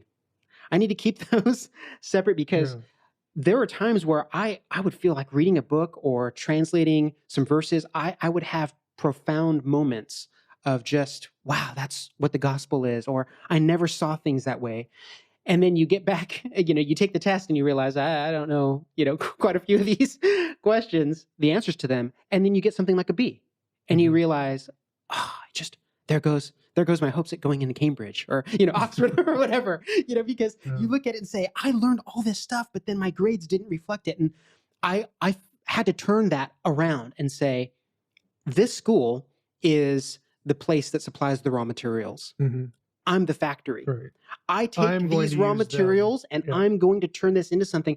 And you know what? I don't think enough people who go into seminary realize that that's the way it works. Because what we're talking about is somebody taking you through a process and saying, I am going to turn you into somebody. I'm going to will it. I'm going to walk alongside you. I'm going to invest in you. I'm going to allow you to watch my life. And as a result, there is going to be transformation. You are going to come out a different person. That was one of the things that I took away from in my undergrad was in music. And one of my professors told me when he went to this particular wind instrument program, conducting program out in the Midwest, he said, as a result of going through that program, I came out a completely different animal. And that's always stayed in my mind of like, that's what I want. It's not that a completely like passive experience, but to have someone who can guide and direct you and say, no, not this. These are the best practices. This is the next step. This is the order in which you can do things. I wanted to have that kind of experience, but I realized I have to take these raw materials and process them.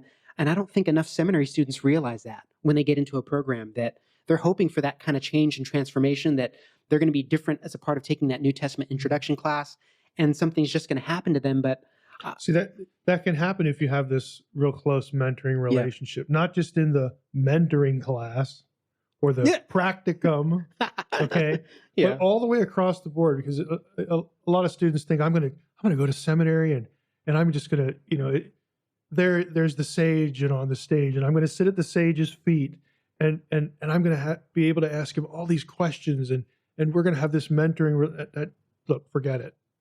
Okay, logistically, just in terms of the time commitment that professors have to make in the current model, that just is never going to happen, and it can't happen. It's unrealistic.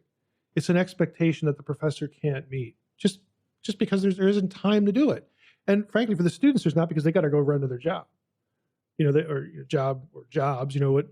It just doesn't work that way. And professors are also pressured to publish. Yeah. So that's another time constraint. I remember going down to a faculty member's office, and after I left the appointment, he sort of peeked out his room to make sure that there were no other students, and then shut the door, because they have immense pressure to, like they say, publish or perish. and look, and some of them honestly would rather be publishing than interacting with students, but others are just tortured by that. They want to be with students.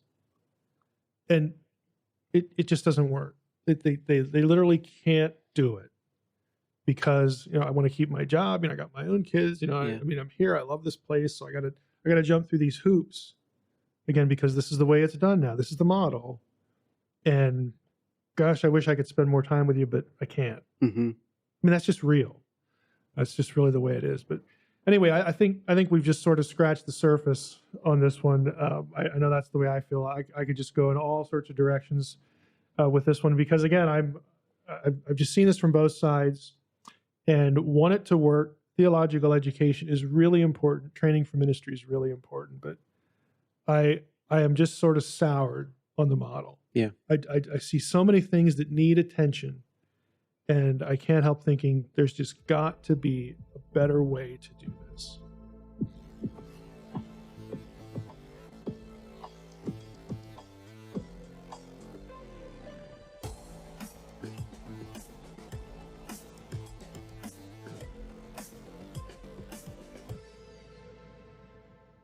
Yeah, you can do it. But I don't want to have to unlock it every time and do that thing. That's what I'm talking about. That's what I'm talking about. Let me see here. Okay. Isn't it intuitive? Auto lock. Can't you just look at it and know what you're supposed to do? Are you done? Oh no, I'm not done. I'm not done at all. It just works. Yeah, it just works. So you look at it and it just happens. What a bunch of marketing gobbledygook. That's what it is. Whatever. Like, you never have to think. Sure. That's not what they said. And a chimp should be able to use They didn't say don't think. They said think different. Yeah, well, like I said, maybe a chimp can use it. All right, are we ready? What are you trying to say?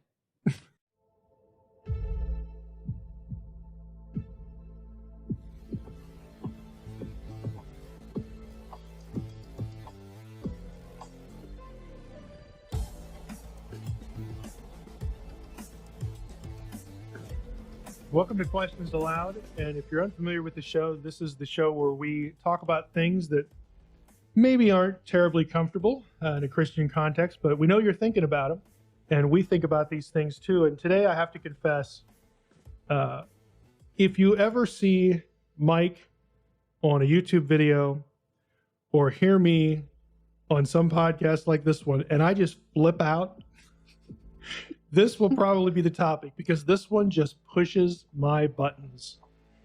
And today we want to talk about Christian celebrity culture. Johnny, you have a term for this. I do? Yes, Christian CelebrityISM. Oh, okay, yeah. If that's a word. I mean, I like that word, even though it's kind of awkward. It's as awkward as the thing. Yeah, it is as awkward as the thing. That's probably a good way to put it. Again, true confessions.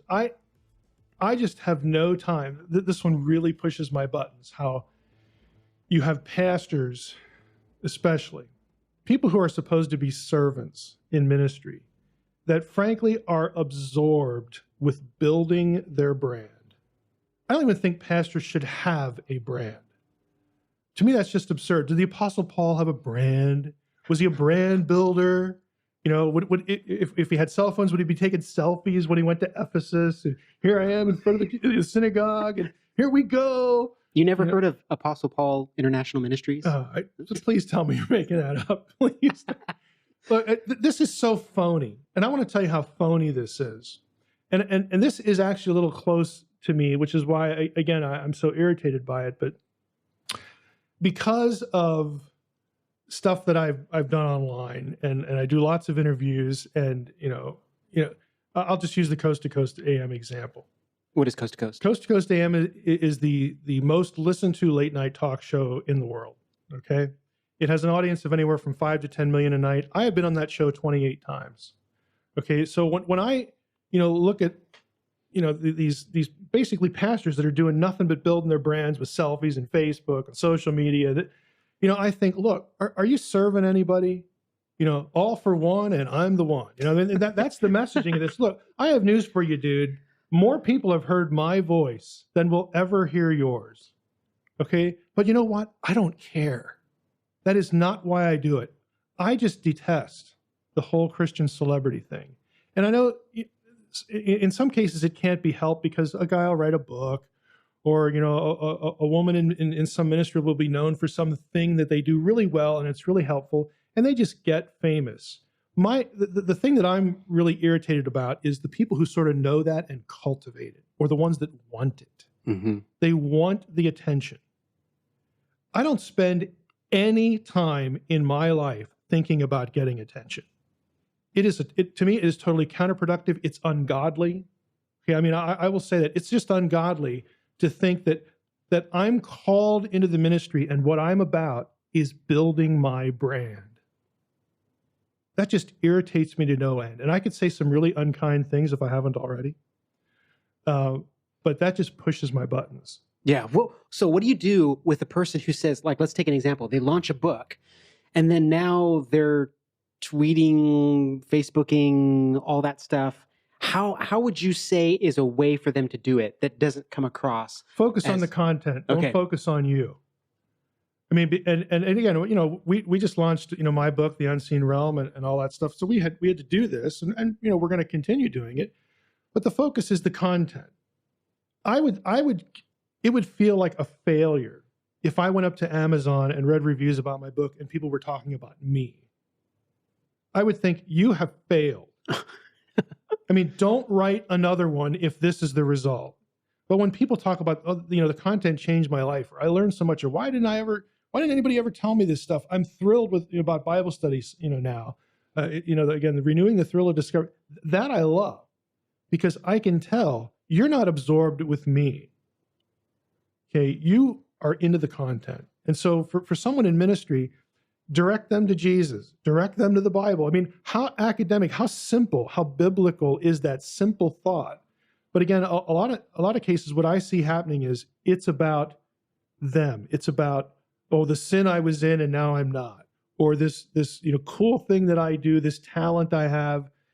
Look, why can't it be about what it's supposed to be about? Servanthood, the content of Scripture, good doctrine as opposed to bad doctrine, challenging the culture instead of accommodating yourself to it and being molded by it so that you can be cool. Again, to me, this is like Christianity gone back to high school and just flipping out with it. It is a high school mentality that has now sort of infiltrated in Christian circles in ministry. And again, it just turns my stomach to see pastors so consumed with marketing themselves. I just don't think it has any place in real Christian service. Well, I wonder how it works and what the root of it is. And I wonder, sometimes what contributes to this? Because the very fact that people have an audience and they can grow an audience in this way, what contributes to that? And as I think about that, I wonder if Christians feel as though, I can't really follow, Miley Cyrus. I can't really follow, some other musician or actor because, the church may, and my pastor and I may even feel their morals are questionable. But here's this person. Here's a Christian celebrity. It's okay to follow that person, even become infatuated with them, because in a sense that the celebrityism is kind of baptized.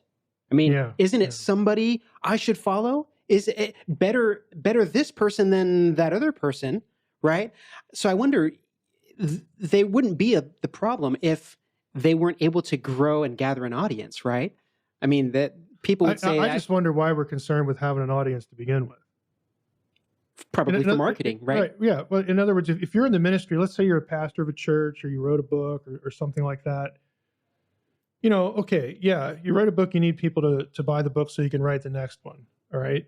I understand that. But you know what? I'll be honest with you, and the people of Lexham probably don't want to hear this, but I would write my next book if 10 people bought the first one. Because if I felt that this is why I'm alive, this is what God wants me to do, I'm going to do it anyway. Mm-hmm. I don't care if only 15 people buy number 2. I don't care. I really, really don't care. Because if I'm convinced that this is why I'm alive, this is what I was called to do. And I think pastors of all people should be thinking this. This is why I'm here. I am here to help these people under my care move from this point to that point on their journey. I'm here to win people to the Lord. Who cares if I have 1,000 Twitter followers or 10? Who cares if I even have a Twitter account? I mean, honestly, why should I be so concerned? And again, there's the utility of it that I think is nice. You can tweet things, to people in your church who happen to follow you. But what I'm getting at is this constant, I'm going to keep posting and tweeting so that people can't get through their day without focusing on me. They can't get through their day without adoring me. Okay, that just really bothers me. Because if it's just once or twice and you're giving information or you're telling, hey, don't forget the meeting tonight over here, don't forget this activity, you want to bring your teenager over, that's utility. Okay, that's a good use of social media. But if it's about, I want you to know how cool I am, how effective I am, how whatever I am. Okay, to me, that just crosses a line where you're no longer thinking about being a servant. You're thinking about multiplying your popularity. Mm-hmm. And I just don't think that has any place in Christian service. So how would you help somebody who, let's say somebody's listening to this, or take away their phone. How would you get a hold of them? Let's say somebody comes to you and they feel convicted and they say, okay, I heard your talk. I need some help. I don't know what the boundaries are. How would you help them develop that deeper level of conviction? Because you said it, and I think that was a great summary. You have a level of conviction that transcends immediate and long-term responses. So you're not looking. It's almost as though every new Twitter follower, every like, every comment is an achievement, like in a video game. Ooh, and it gives you a good shot of energy and encouragement and things like that. But what you're hitting on is something deeper in that. You know what you need? You need an old codger like me to vet your tweets and your Facebook posts and to ask you a simple question. Is this about helping somebody in their Christian life or come to the Lord, or is it about you? Mm-hmm. Okay, when the anonymous person looks at this, do they think about, you know what? I really have this spiritual need in my life and I need to get this taken care of. I really have this sin in my life and I really need to get this taken care of. There's something that can better me spiritually if I follow this guy's link or do something like that. Or are they thinking like, wow, I wish our church was that big. Wow, I wish we had like professional level talent in vocal ministry where I go to church, but we're boring. We just aren't as cool. What is it about? Yeah. I mean, have somebody that's a very easily done, simple thing that if you're really concerned about this can actually help you. Just have somebody vet what you do on social media. It's accountability. It's a very simple, piece of accountability. You don't have to go cold turkey, just quit everything, but just have somebody help you. Have somebody think about what you're doing with you. Well, it'd be interesting to even take a person's, say a person was looking for help in this area, have some people who don't know you, some friends of friends, let's say, look at your social media and make a guess about your vocation. Mm-hmm. Because sometimes it's like you couldn't tell. I've had friends bring me, hey, look at what so-and-so is doing. And so, and you look at it and I wouldn't know the person. It's almost as though you'd think, wow, this person must be independently wealthy or something, because what's populating that feed. I'm actually kind of in that role, because I know this isn't going to shock anybody listening to this, but I pay no attention. I really make an effort to pay no attention, not because it's a problem for me, but because I just don't want to be angry every day. I pay no attention to Christian popular culture. I've actually had awkward moments here in the building where, somebody will get invited to the building and tour the building. I wind up in the elevator with this person, and somebody says, "Hey, Mike, it's so-and-so." And I'm like, "Hi, good to meet you. Where are you from?" I have no idea who they are. And to their credit, I've never had anybody like look at me like, "Don't you know who I am?" Right. So, I mean, it's been good, but when I hear, afterwards, it's like, well, boy, I wish I would have known who that person was. I could have said something nice about what they do.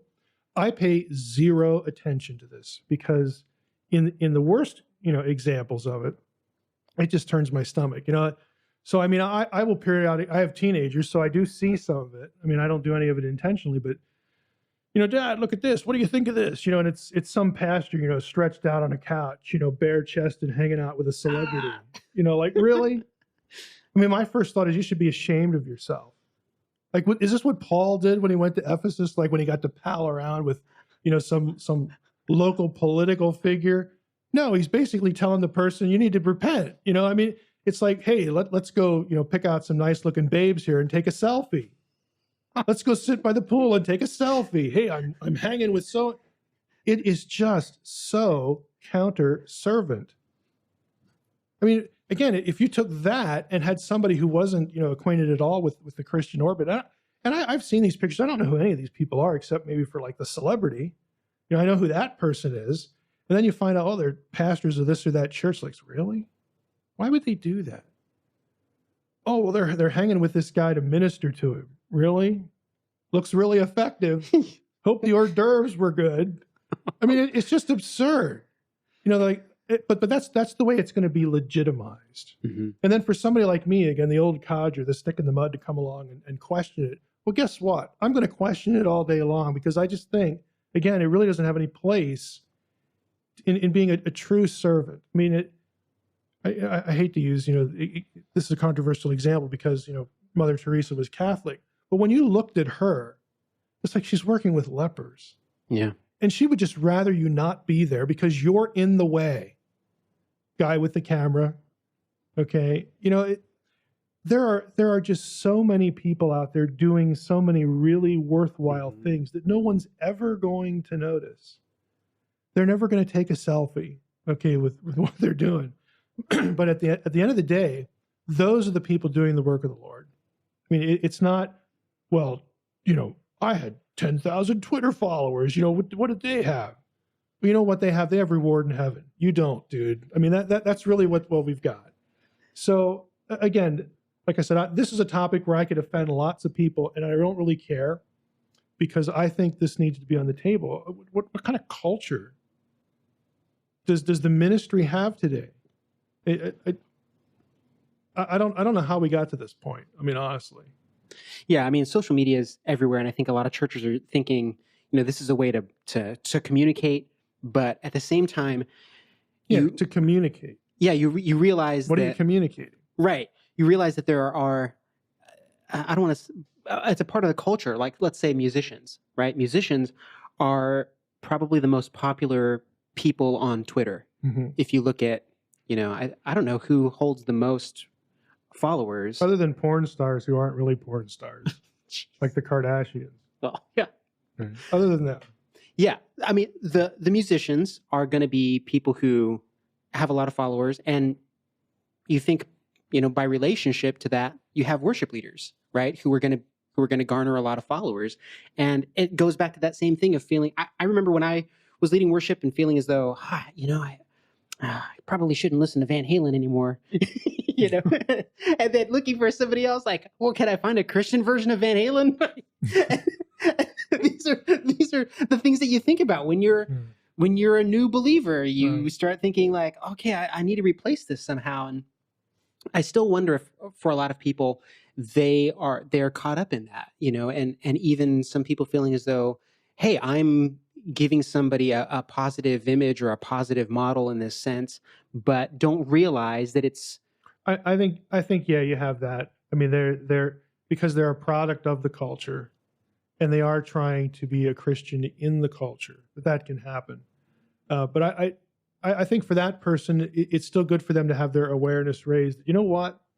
The way you think you're being perceived, okay, you might be perceived that way within a certain segment of your Twitter followers, okay? But there are a lot of people who would see that and not think of Jesus at all. In fact, they'd be shocked, they'd be surprised that you're in the ministry. Just because of something, and it might be innocuous, and it might not be anything sinister at all about what's in that selfie. It might not be any sort of intent at all, but there's a certain worldly quality about it that people would not associate with, not only with churchy things, but would not even associate with Jesus. Mm-hmm. Okay, whereas it's hard to miss that target if you take a selfie of, and again, I think even the selfie, it puts you in danger here of, doing some service project. Think of selfies like photo ops with politicians. Yeah. I mean, there could be politicians who really do like to get their hands dirty. They really do want to help people. They really want to, help this project or this, this organization or build this house or whatever it is. And they are plagued by photographers that follow them around.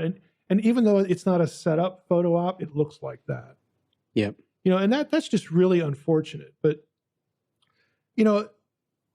wouldn't it be nice if you had somebody else posting things to your Facebook page that really they really put some thought into it? Like, we don't want this to look like a photo op. We don't want this to look like a selfie.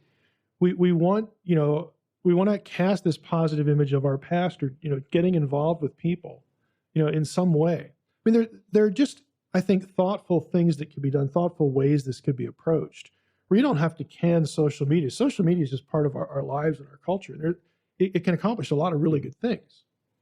But what I'm concerned about is this Gadarene rush. Yeah. Over the hill of the pigs. Okay, this Gadarene rush to be popular, to be cool, to be perceived as a celebrity in my little pond. I'm the big fish in this little pond, and I want people to know because I want to be a bigger fish. Well, you see some of that kingdom building. Yeah. Building your little fiefdom. I just don't think has any place in Christian service. You see some of that with people who are extremely wealthy. They do this kind of thing where they use photography, they use things like Instagram, and they use Twitter and Facebook too. But they post pictures of themselves, on a boat or something, or on vacation, some flying in a helicopter, and it's sort of this way of. It's I think they call it lifestyle marketing. Mm-hmm. You show if you're wealthy and you're part of your product is to teach people how to become wealthy, mm-hmm. then you're revealing your lifestyle and giving people a window into your lifestyle so that they want what you have. You know what I think would be more effective than pictures of me serving someone? If you actually opened your Twitter account maybe or your Facebook page so that people who you have helped can say a few words. Again, cynical people can look at that and say, oh, well, they probably paid them to put that up there. Well, okay, you're never going to get rid of all the cynics. Yeah. But if it's just constantly your face, okay, it's about me, in social media, as opposed to, communicating the fact that, well, we're trying to do something here in this ministry, and it actually does help people. And just to let them say, hey, Pastor so-and-so helped me out with groceries last week, or the church, or, it doesn't even have to mention. I think it's better if it doesn't have the pastor's name in it. Well, but I was genuinely helped by what's going on here. And you make it about the place. You make it about the ministry, not about the person, the figurehead. And, people are going to do that math, but you don't have to keep pushing it at them. Yeah. And to have people who are just genuinely benefited by the ministry say something. I think that's definitely one aspect. You go that direction. But also I think people who are in that kind of leadership role that requires selflessness, mm-hmm. that it would make more sense to celebrate the people around you. Yep. You know what I mean? So rather than, hey, here I am on this we're YRD. actually a team. Exactly. Lo and behold, there are people here with me. Taking a picture of somebody else on your team and saying, this person did this, they wouldn't talk about it or anything like that. They wouldn't be the kind of person to promote it, but I want to celebrate them and acknowledge them. If that happens once a year, I would look then at it looks that. token.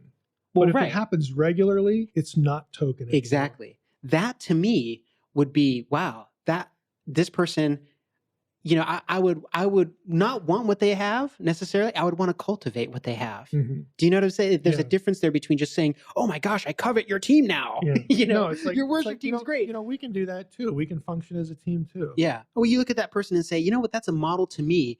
Now I realize, like, when I take these pictures, in my context for my vocation or profession, it looks like I'm a little self-absorbed, mm-hmm. which is, does my social feed convey that I'm the means and the end of everything? This thing will die if I wasn't here. Yeah. Okay, that's what a lot of that messaging conveys. Mm-hmm. And again, it's really unfortunate, but if that's the case, then then the proof's in that pudding. It really was about you. It wasn't about the content. It wasn't about the ministry. It wasn't about the service that you're providing. It was really about you. Mm-hmm. And again, that to me is so contrary to what we see in the book of Acts, what we see in the character of Jesus. Well, the fact that they mention the name so often in Acts, mm-hmm. that Jesus' name was paramount. It was right. They're not saying, look at what we've been able to do. Just the 12 of us, after this resurrection thing, look at what we were able to pull off. They did call us the 12. Yeah, we're the 12. We must have had great marketing, or we're just so smart. We just picked the right spot. No, look, the credit went to the Lord, to the Spirit. You never see them directing attention back to themselves. You just don't see it. And again, this is why it irritates me to no end. And again, I'll play the codger. I'll be the stick in the mud. But I think it needs to be said, which is why we're discussing it here on Questions Aloud. I cannot be the only one who's wondered about this, and who just sort of gets that feeling in the gut that there's something that just isn't right about this. You can't.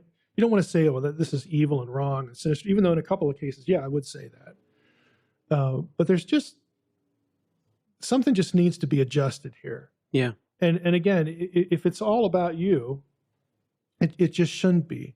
So this whole brand building thing is just, it just strikes me as ultimately counterproductive. You can get a lot of followers, but why are they following you? And when they do follow you, what are they getting? Mm-hmm. Are they really being helped, or are they just waiting for the next clever thing you have to say, make them giggle a little bit? I mean, are they going to live vicariously through you? I wish I was with Justin Bieber. I wish I was with this celebrity. Yeah. I wish I could get front row seats at the World Series. Are they going to be doing that, or are they thinking about the Lord? Are they thinking about their own spiritual life? How the impact they have on somebody else that does know them because of the way they live? Are they thinking about things they ought to be thinking about? Mm-hmm. Or are they living vicariously through you, the Christian celebrity? And, frankly, just, this narcissistic, bent that really comes across, intentionally or not, that people see on things like this with social media. Yeah.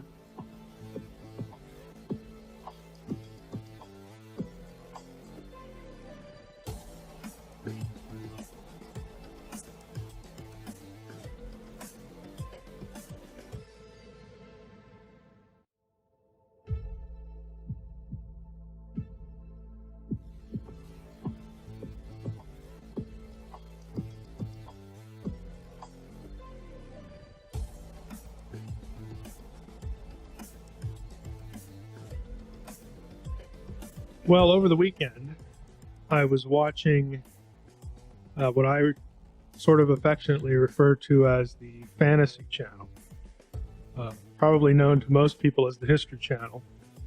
I call it the Fantasy Channel because most of the time on the quote-unquote History Channel, they're not really doing history, but I actually stumbled into some history this weekend. I guess they squeezed a little bit of historical content in between episodes of Ancient Aliens and things like that. And they had on sort of a history of the Ku Klux Klan. And again, I've taught a bit of American history at the community college here, and so this is obviously not anything new. Everybody knows what the Klan is. They've at least heard of it. And what struck me, again, just watching an hour or so of this, was how the Klan activity among Klans people, and of course those who supported it and enabled it, unfortunately, was the close link between Klan identification and Christianity. Of course, they're burning crosses. They're talking about Christian this, Christian that. And, sure, you can look at this and say, well, what a bunch of buffoons. And I would certainly agree. Of course, what a bunch of hypocrites. This has nothing to do with Christianity. This has nothing to do with following Christ. It's easy to pick on the Klan and say that this was just a sham. This is just sort of fakery, manipulation, again, to link it with Christianity so that they could go out and persecute and, of course, in many cases, murder blacks. Nothing just makes my blood boil more than watching stuff like that. But it raised a question in my mind, and here it is. This is Questions Aloud, so this is what we do. But it made me wonder how many people really realize sort of how this worked. It's bigger than Southern culture. This was specifically linked to Christianity. And I'm just wondering how many people have ever really even asked themselves, well, how did they make this justification? How did they make this argument? How did this sort of click in the minds of many? Where does this come from? This has to have some sort of history. You wouldn't just sort of invent white superiority and then say, oh, we need a symbol. Hey, how about Christianity? How about the cross? Because that's just a little bit absurd. What are the roots to this? Where does this come from? And it's familiar to me. I've actually lectured a few times on this topic. I've read several books on it, and I find it fascinating, but I think a lot of Christians find it disturbing because as much as we could pick on the Klan, and again, pick on racism for the enormous stupidity that it is, and the sort of, lighthouse of ignorance and lighthouse of ungodliness that it is.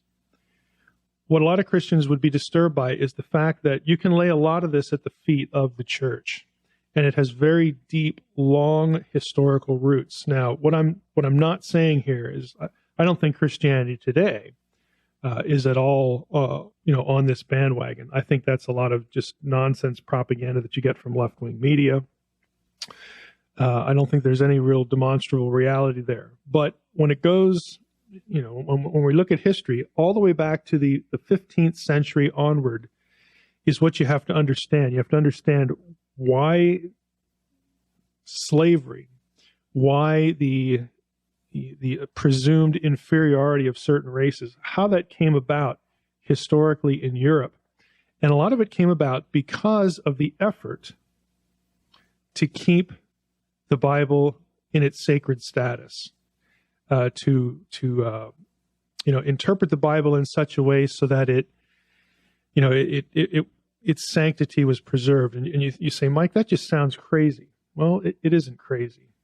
And I want to talk to you about why it's not crazy. I want to talk to you a little bit today about where racial theory comes from, specifically in connection with Christianity, and how during the Civil War in America this was justified.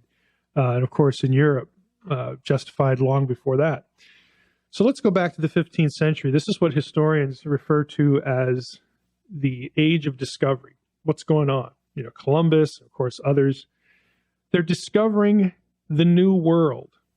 Okay, they're discovering a world that is, across the Atlantic, lands that they had never heard of before, never seen. No European had ever, they presumed that there was something out there, but they'd never been there.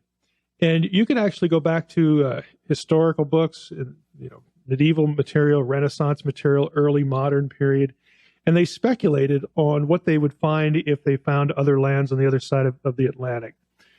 And you had really bizarre creatures that were sort of people, but sort of creatures.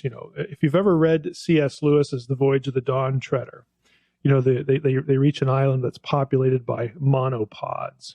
These people have one foot and they hop around. Lewis didn't make that up. You will actually find that in history books of the period. And that in turn comes from classical sources from the Greco-Roman period. Again, speculation about what lies on the other side of the ocean. Well, in the 15th century, this is what was happening. They were discovering other worlds. This was the age of exploration.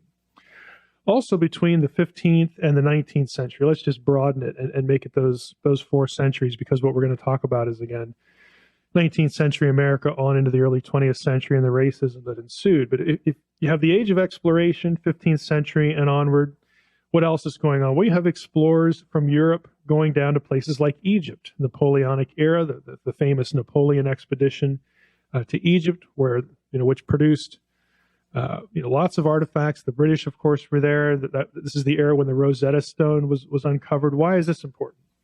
Well, this is the period, again, these several centuries, where you get the decipherment of ancient Near Eastern languages. You say, well, big deal. What does that have to do with racism? Well, nothing immediately, but what it does have to do with is that when these texts were deciphered, competing histories and competing origin stories, competing chronologies surfaced and were circulated in Europe, so that the first time you have, again, in the world of the Bible, you're able to tap in to what other civilizations were writing about, where humans come from, how long the earth has been around, again, chronologies, how long civilization has been around. And all of a sudden, the biblical stories not only had a rival, not only had competition, but again, because of the proximity to the biblical world, you also had very clear overlaps with the Bible, Mesopotamian material,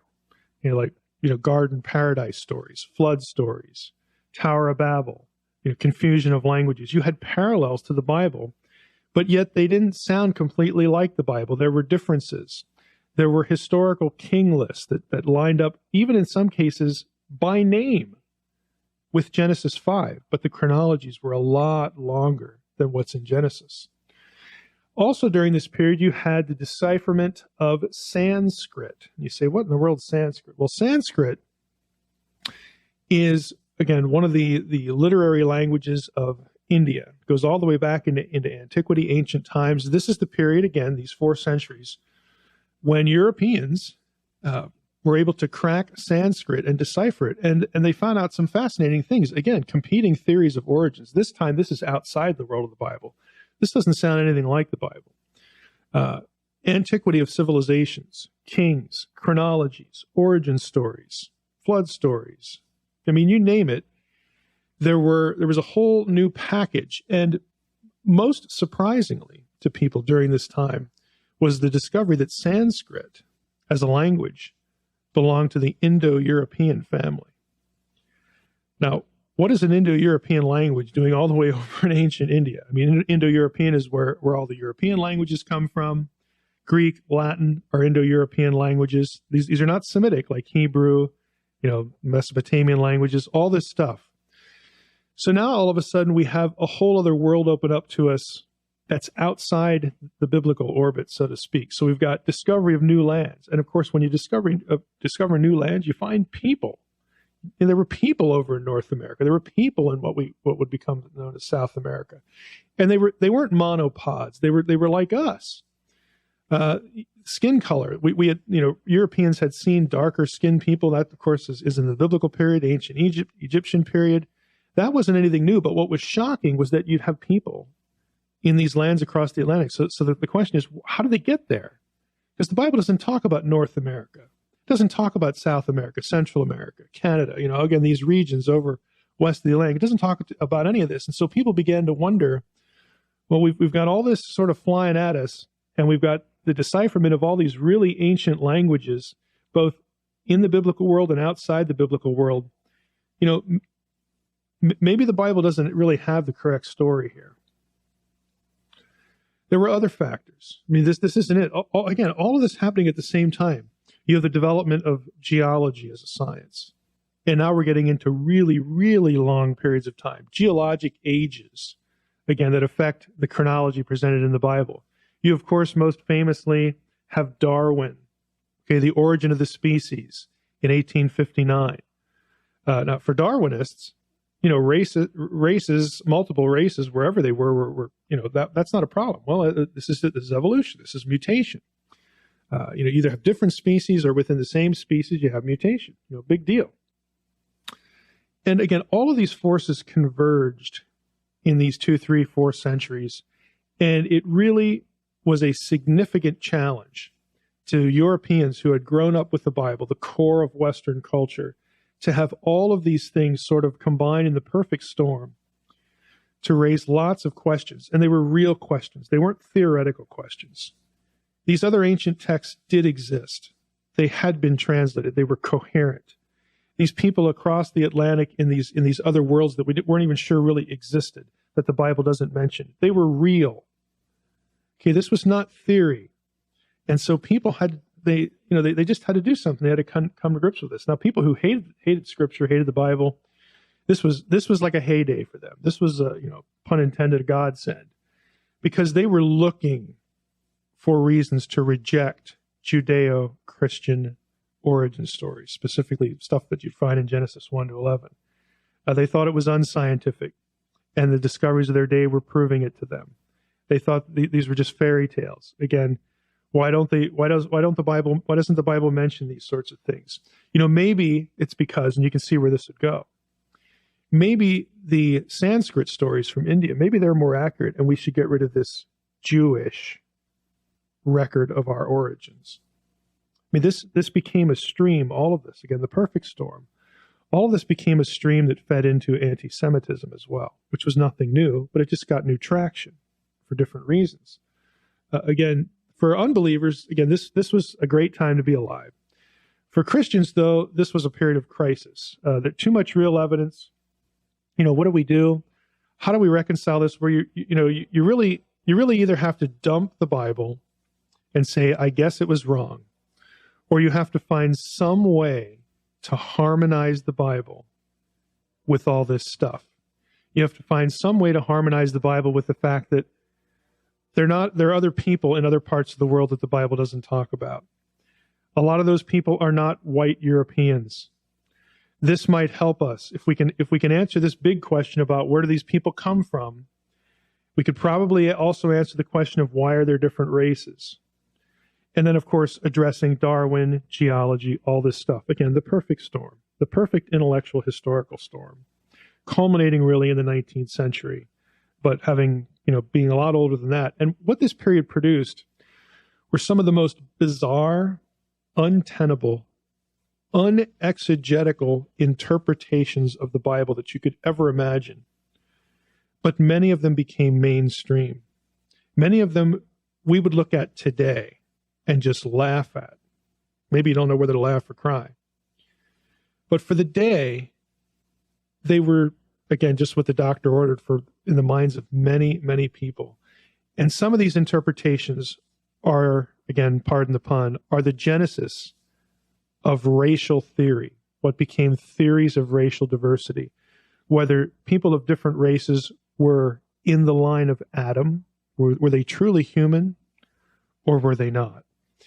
And to simplify things, again, just for the sake of our discussion here, people sort of fell into two camps. Again, these are believers, whether they're preachers, whether they're scientists of the day, really good scientists who were serious Christians, real Christians, not Christians in name only.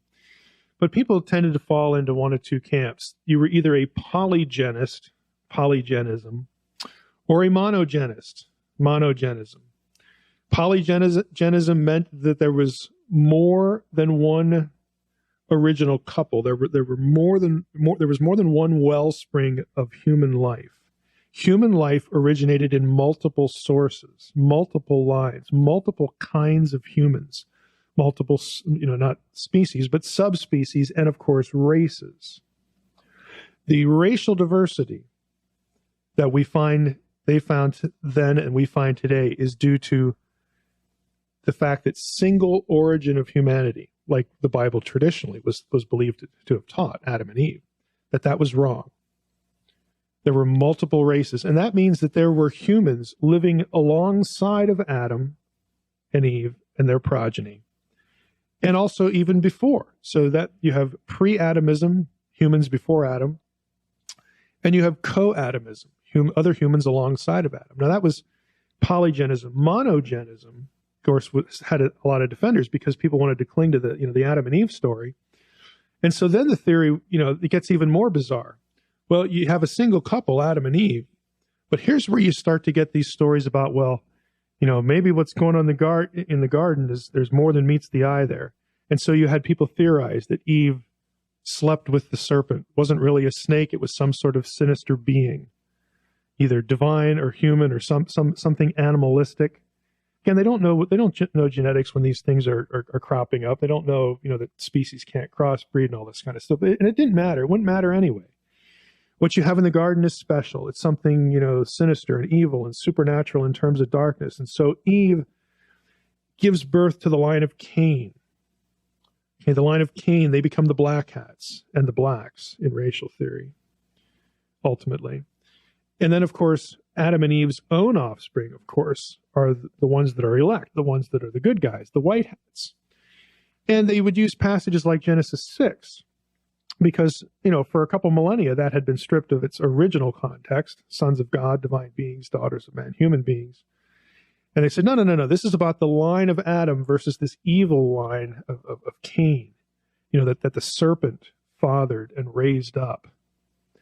And this is where we get our racial problem. This is where we get our racial mutations. It's not Darwin, it's Satan. Again, I know it sounds bizarre to our ear, but there were a number, again, of these ideas of what happened to Eve, really, to produce the races. Monogenism, those who wanted to keep Adam and Eve, and polygenism, of course. You had secular polygenism, essentially the Darwinists, that, hey, human life just sprang up all over the place. Adam and Eve, that's a fairy tale. But then for the believers, you might ask, well, where do they go for this? Where do they get this stuff? Now, if you want a long intellectual history of this, talking about all of the trajectories, I have with me a couple books here.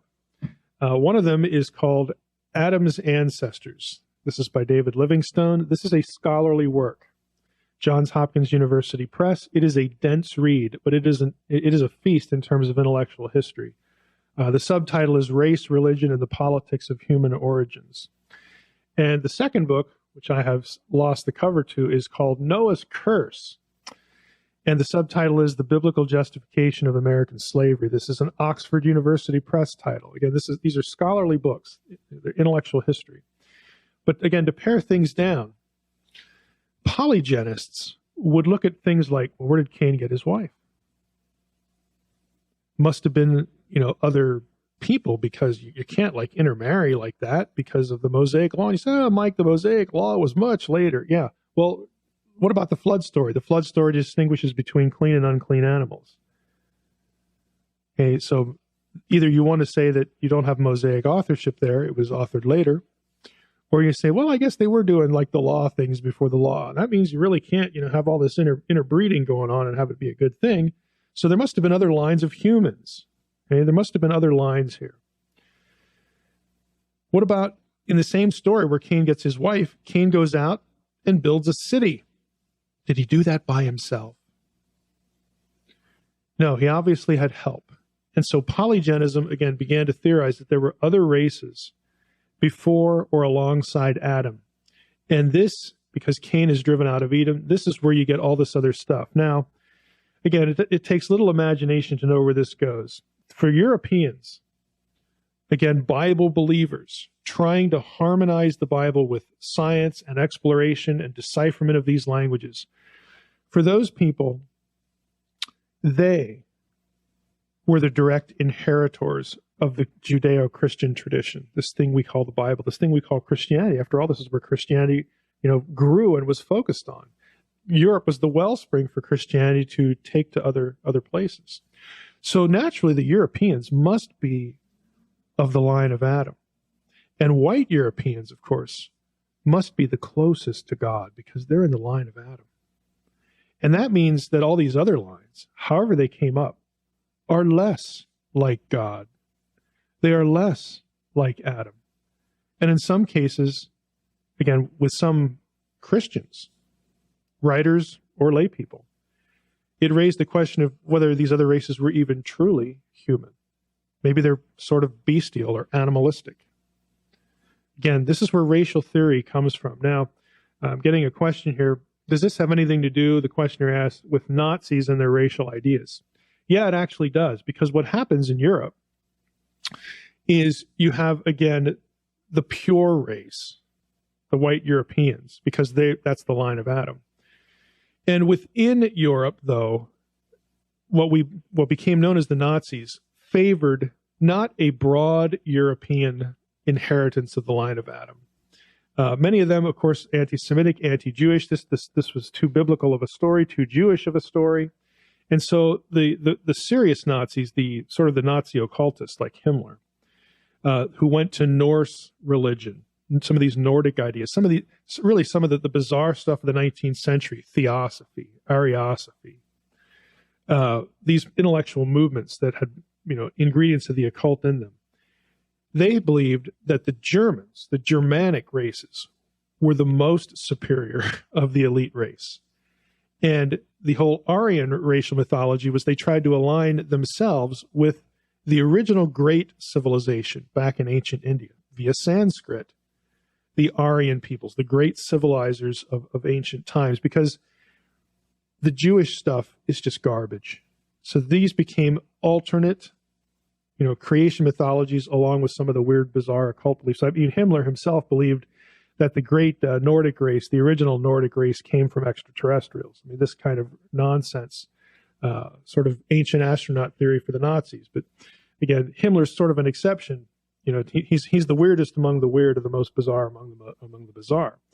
But again, you get the point. There is a relationship here to, what's going on. And all of this really allowed white Europeans to divorce Negroes and Native Americans from whites, to avoid a common ancestry. Sometimes this affected missionary endeavors. I mean, you actually can read in the period where some mission agencies, said, well, we need to evangelize these people like we've always done. Others said, they're not like us. They're not even human, so let them go. Let them go.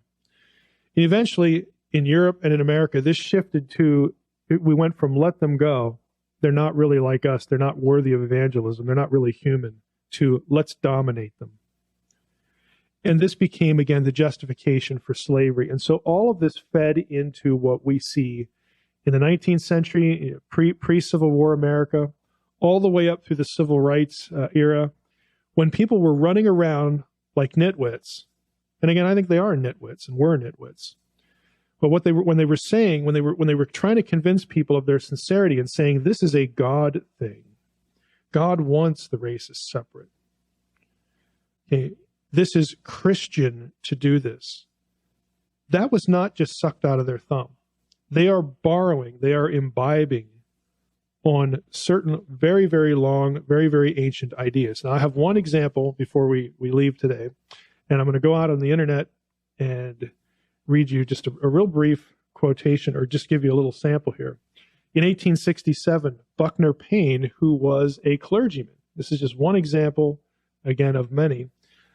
Buckner Payne, under the pen name Ariel, wrote a pamphlet called The Negro, What is His Ethnological Status?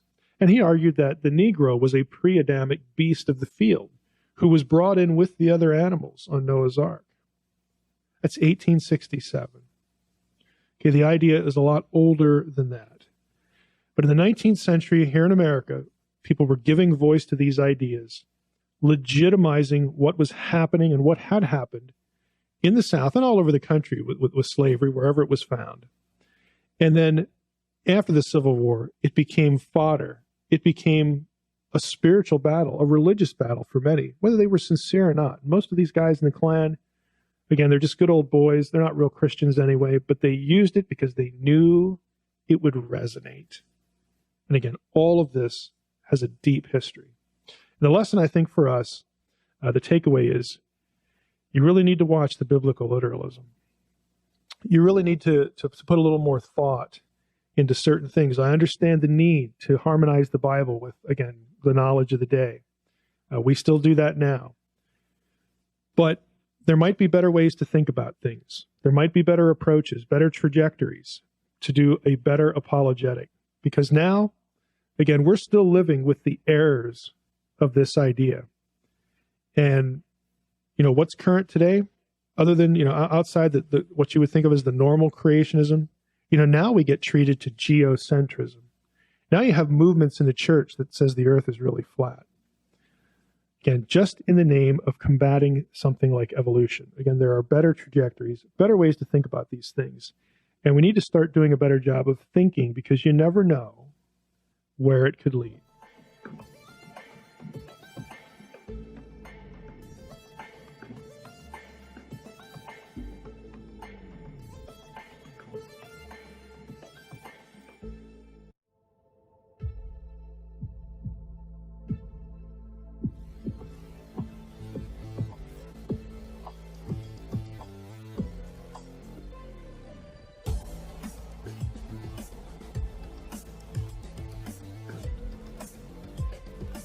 Hi, this is Mike Heiser. This is Questions Aloud.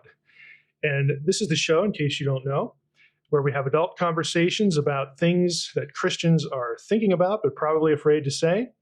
And my good friend Johnny Cisneros is with me today for our topic, along with Garrett Shelstra, who is the pastor of college and young adults at CTK in Bellingham.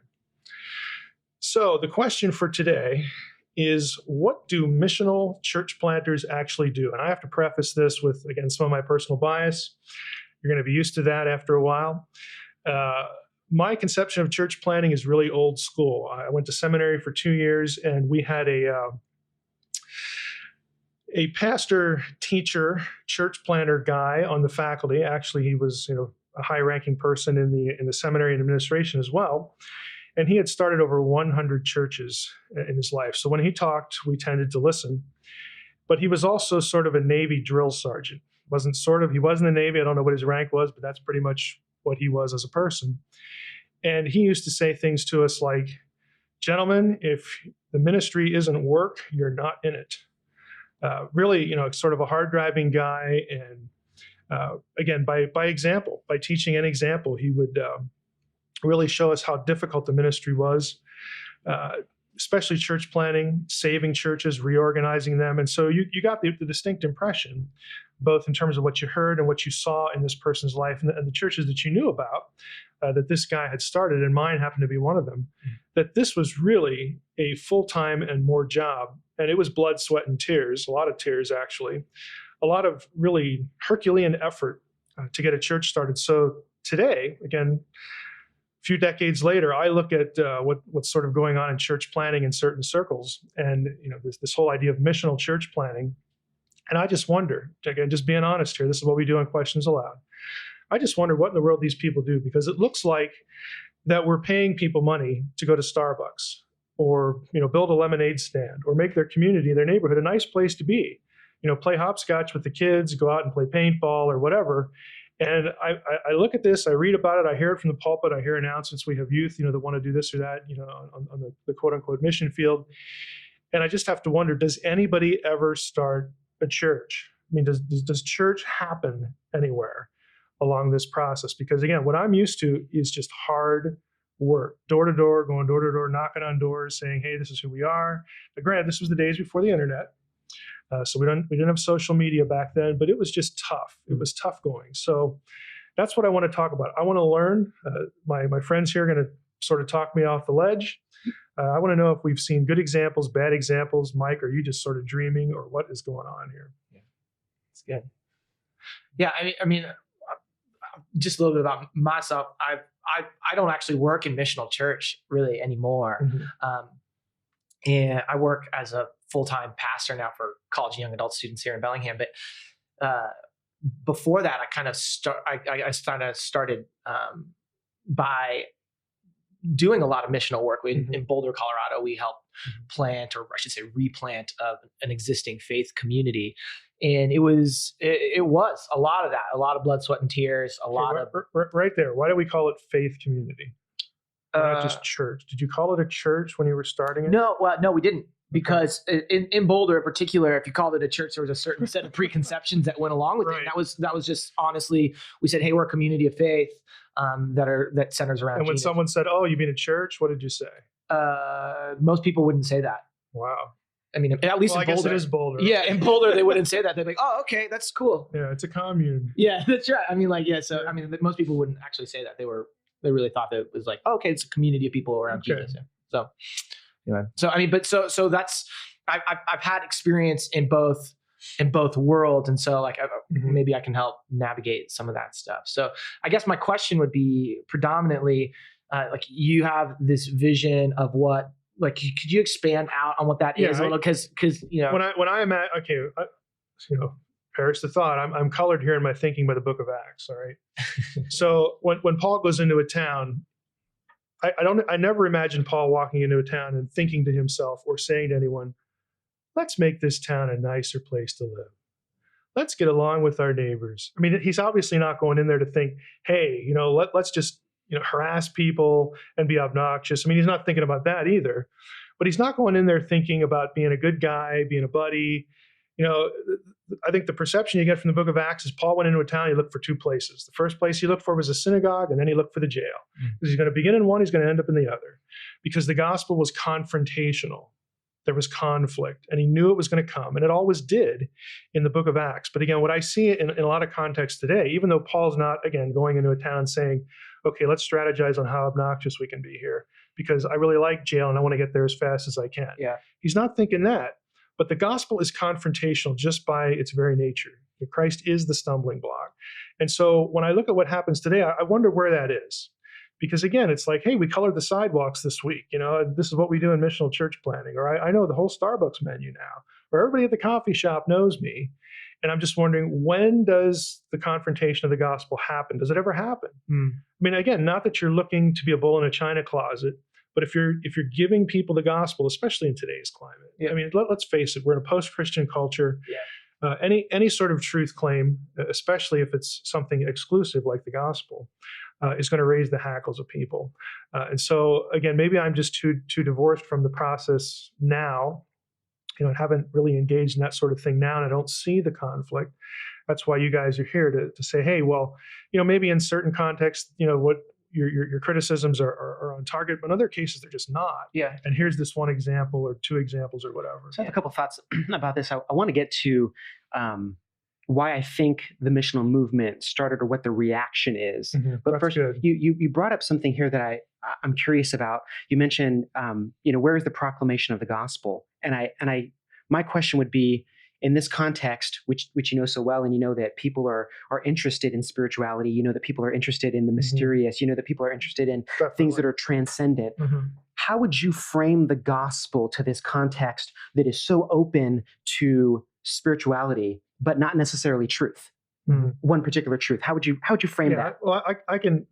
The way I'll answer that is really to refer to what I do on the web or talk shows or whatever. And my sort of mental policy is, when I'm on a show or getting interviewed or whatever, and most of the things I've done have been secular. Again, so there is this hostility always sort of lurking in the background. I try to affirm what I can, and I try to build bridges. But at the same time, there comes a point that you have to land somewhere. If you have to land on Jesus. This is who he is. This is what he did.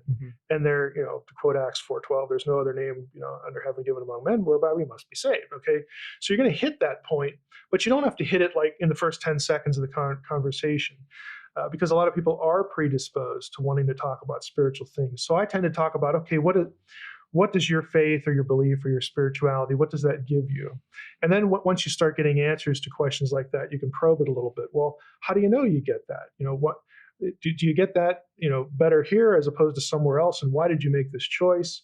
If they believe, like, for instance, that God is an impersonal force. Well, how does that really assure you that of any outcome? Because an impersonal force can't reason and can't be reasoned with. It's just a thing. There's no mind behind it. So how do you have a relationship with a non-entity thing? I mean, you start to probe it a little bit and get them to ask questions about their own, their own spirituality, sort of where they're landing. Because a lot of people like it because it fills some gap, fills some need in them, and they never really examine it. So to try to get people to examine where it is they're at first, and before I start talking about, well, you might want to consider this thing over here. So that's what I tend to do. But sooner or later, you're gonna reach an impasse, And the impasse is usually Jesus, the claims of the gospel. Yeah. I like that you mentioned impersonal. I think that's a key word for the context of the missional church. Garrett, I think you come from a larger church. You work at a larger church. Yeah, now I do, yeah. And I think one of the things that's been troubling for people is that coming out of this 1990s mega movement, right? Bigger is better. The success is contingent upon growth of the church, numerical growth. Yep. And when it gets so big, I think part of the thing that the missional church movement was trying to do was to say, let's make the church experience more personal. Let's personalize. And they would use this term incarnational. And let's go live incarnationally.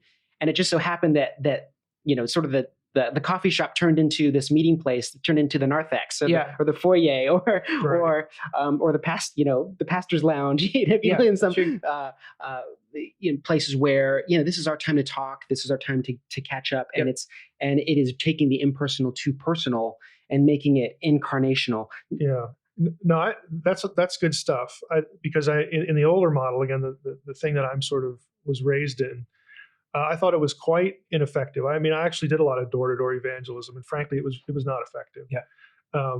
That was the transition. You guys are probably too young to remember, but it used to be called soul winning, and then that transitioned into lifestyle evangelism. There's a very famous book by Joseph Aldrich, and that was very controversial when I was younger. And you look at it today and you go, what in the world's controversial about building friendships? Yeah.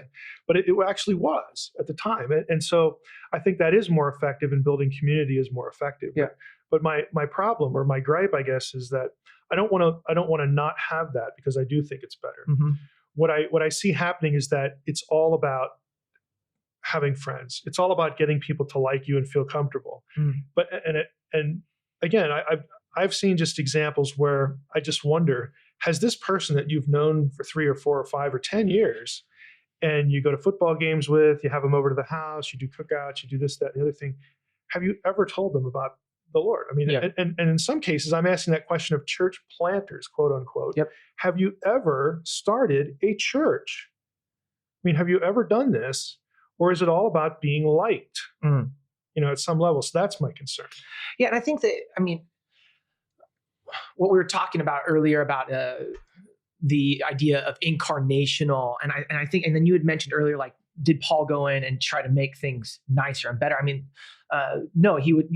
I thought you made a really great point as far as, like, he found the synagogue in the jail, and that makes a lot of sense in the first century when you're living in places like the United States that have a history of church and a culture of church and an idea of faith that's wrapped up into so many parts of the politics and the that there was a need to kind of react. And I think that's what you said earlier. And so, as far as our mentality, as far as when we were going into be involved in the city or be involved in our neighborhood, was that we were trying to, what you were saying was incarnational ministry, but we were trying to embody the gospel, because there has been lots of people saying the gospel in a specific form, meaning probably penal substitutionary atonement form. And what we're saying is that what we were trying to do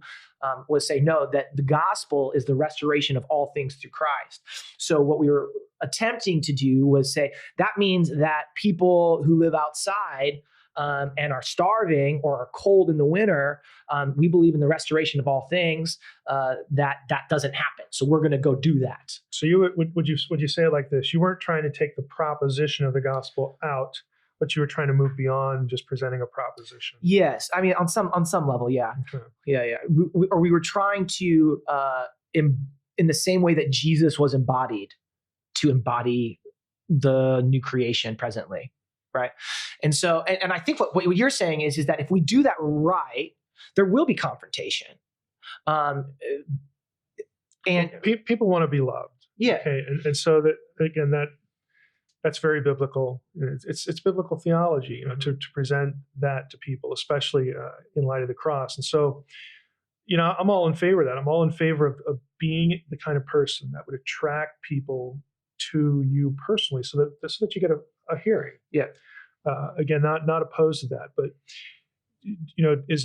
do we talk about, do we give people the gospel? Maybe it's not the first conversation, maybe it's not the 10th or even the 100th, but I'm thinking that we've sort of evolved into this situation where we assume that a frankly biblically illiterate culture will sort of get biblical theology by osmosis, just through the way we live. And I don't believe that. I mean, what I think they can get by the way we live is a model of how we should live. Yeah. And that I can trust this person and I can talk to this person and boy, I'm sure glad I'm friends with this person. But that is still different than, what really, what produces an outcome as far as that person's eternal destiny. Yeah. And so there, at some point, there has to be this emphasis. And if you are a church planter, in other words, you're supposed to be getting up every day thinking, I need to form this community. You might be in a situation where this isn't sheep stealing, so I'm not going down that road. I think that's sort of a cliche. But you might be doing things that attract people from other churches, and that's legit. And you might be able to form a faith community like that from existing Christians. But with what you just said, there's a lot of church talk that goes on today. And so I'm sure we all have wondered about people who say they're a Christian, and yet they'll also say things that just make you wonder, like, do you really understand the gospel or don't you? And that can go different ways. And so even with people who would claim to be Christians, you still have to have the conversation. And so I'm just wondering, at what point do these conversations take place, especially for church planters, that this is supposed to be the reason you get up in the morning. This is your calling. Yeah. So how does that work? So what I hear from you, Garrett, is a lot of good stuff. I mean, and frankly, just things that I saw missing. Yeah. In the way we were taught to think about this. I wasn't alone. I mean, a lot of us were suspicious of this whole approach, even though we did it. And, we couldn't argue with the people telling us to do it because they'd all started a lot of churches. But it created a sort of, it created a community in one sense, but it wasn't a very transparent one. Yeah. And you never really were taught to really develop relationships of any depth. I mean, it happened because people just click. You just click with a few people in church, and that just happens. But there wasn't anything really intentional about that. And you tended to go and you tended to alienate people. Because of the way you presented things. So I get that. It's just that I'm wondering if the message, the clarity of the message, is being lost. Yeah, I wonder if people also, in response to some of those good deeds and works of restoration, how often people from the outside do notice and do come and ask why. Yeah, I think, and if they aren't, how is the church creating that opportunity and that level of connection? Because I think it's true. Like, obviously Peter and John did mighty deeds and good works. But if you were part of that community, you were taken care of. I mean, they made a real effort to take care of the people within their community and also without. It wouldn't have ever been a debate. The question, hey, do those Christians in Jerusalem, do they take care of their own or not? That would have been absurd. Yeah. I mean, because it was so transparent. And I think that's definitely missing, in sort of the traditional church now. And so that part of the missional idea, I think, is absolutely needed. But I don't want to. My concern is that it's sort of evolving or devolving into a club, into a place that we go, we're secure, we have good friends there, we have good relationships there, but do we ever hear the gospel? Yeah. Would you say that, like, in general for the church, or just do you see it specifically within the the missional tribe? No, I don't see it exclusively in the missional tribe. Okay. There are just, here in the Northwest, again, I'm not going to be too specific with the context, but there's a lot of generational Christianity. And I'll just say broadly in the Reformed community. That is true. And that it's simultaneously one of its strengths and also one of its weaknesses, because there tends to be an assumption, because there's so much of it, that when you show up at a church or some activity, that you already sort of belong to a generation that is already Christian. And so it's never the first thought to, I wonder if that person's lost. I wonder if that person knows, because you just sort of assume it because there's so much of it. So I don't think it's one tribe at all. Yeah. But anyway. I wonder how much social media contributes to some of this, because, for us today, feels like you can follow along with a person's life without ever having to talk to them. You can see what they do, and I can tell you the 5 things so-and-so did last month, or, it's strange to say like, wow, somebody, just yesterday I had a coworker say, it's great to see, your son grow up, and, he's 6 months old, and I'm going, oh my gosh, I forget that, like, people see my kids and how they grow up. So I'm just curious, the 2 questions that I would have is, how are pastors usually using social media? And we'll just stick to the missional context, because I think they're the ones most technologically plugged in. Mm-hmm. How are they using social media? And would you have, because you're connected there, would you have any advice for them? Because I would have my own sort of, as a bit of an outsider, I don't know. My own, I guess, critique, maybe encouragement for how they could use it differently. But I'm just curious your take. Yes, I mean, it was really interesting. I mean, and I would maybe on a broader level, I think that it's interesting that in the way that I've operated, both now in a large church context and a missional church context, there's really not all that. It's not very different. That there is a lot of this relationship stuff. To your point, like, there is a ton of stuff that we do on social media. I mean, but it's all really similar. It's just a matter of creating as many pathways to the things that we value as possible. So whether that is, concepts and ideas that happen. Okay, what are the ways that we can get that out? Okay, we can get that out through text. Let's get a blog and let's have some sort of conversation that's in some conversation that is in reaction to or framed by the sermon on Sunday or something. So you have the person that is giving the speech act of the pastor probably preaching, and then people are reacting to it online in a blog form, or what we do even here at our ministry here is that we try to make the conversation continual as much on Twitter as possible. So we actually encourage people to interact online because we tell people, like, hey, it's totally cool if your face is glowing during our service. Like, it's totally fine for you to be interacting online with the content that's going up there, because there is an element to what we've been talking about, that we are trying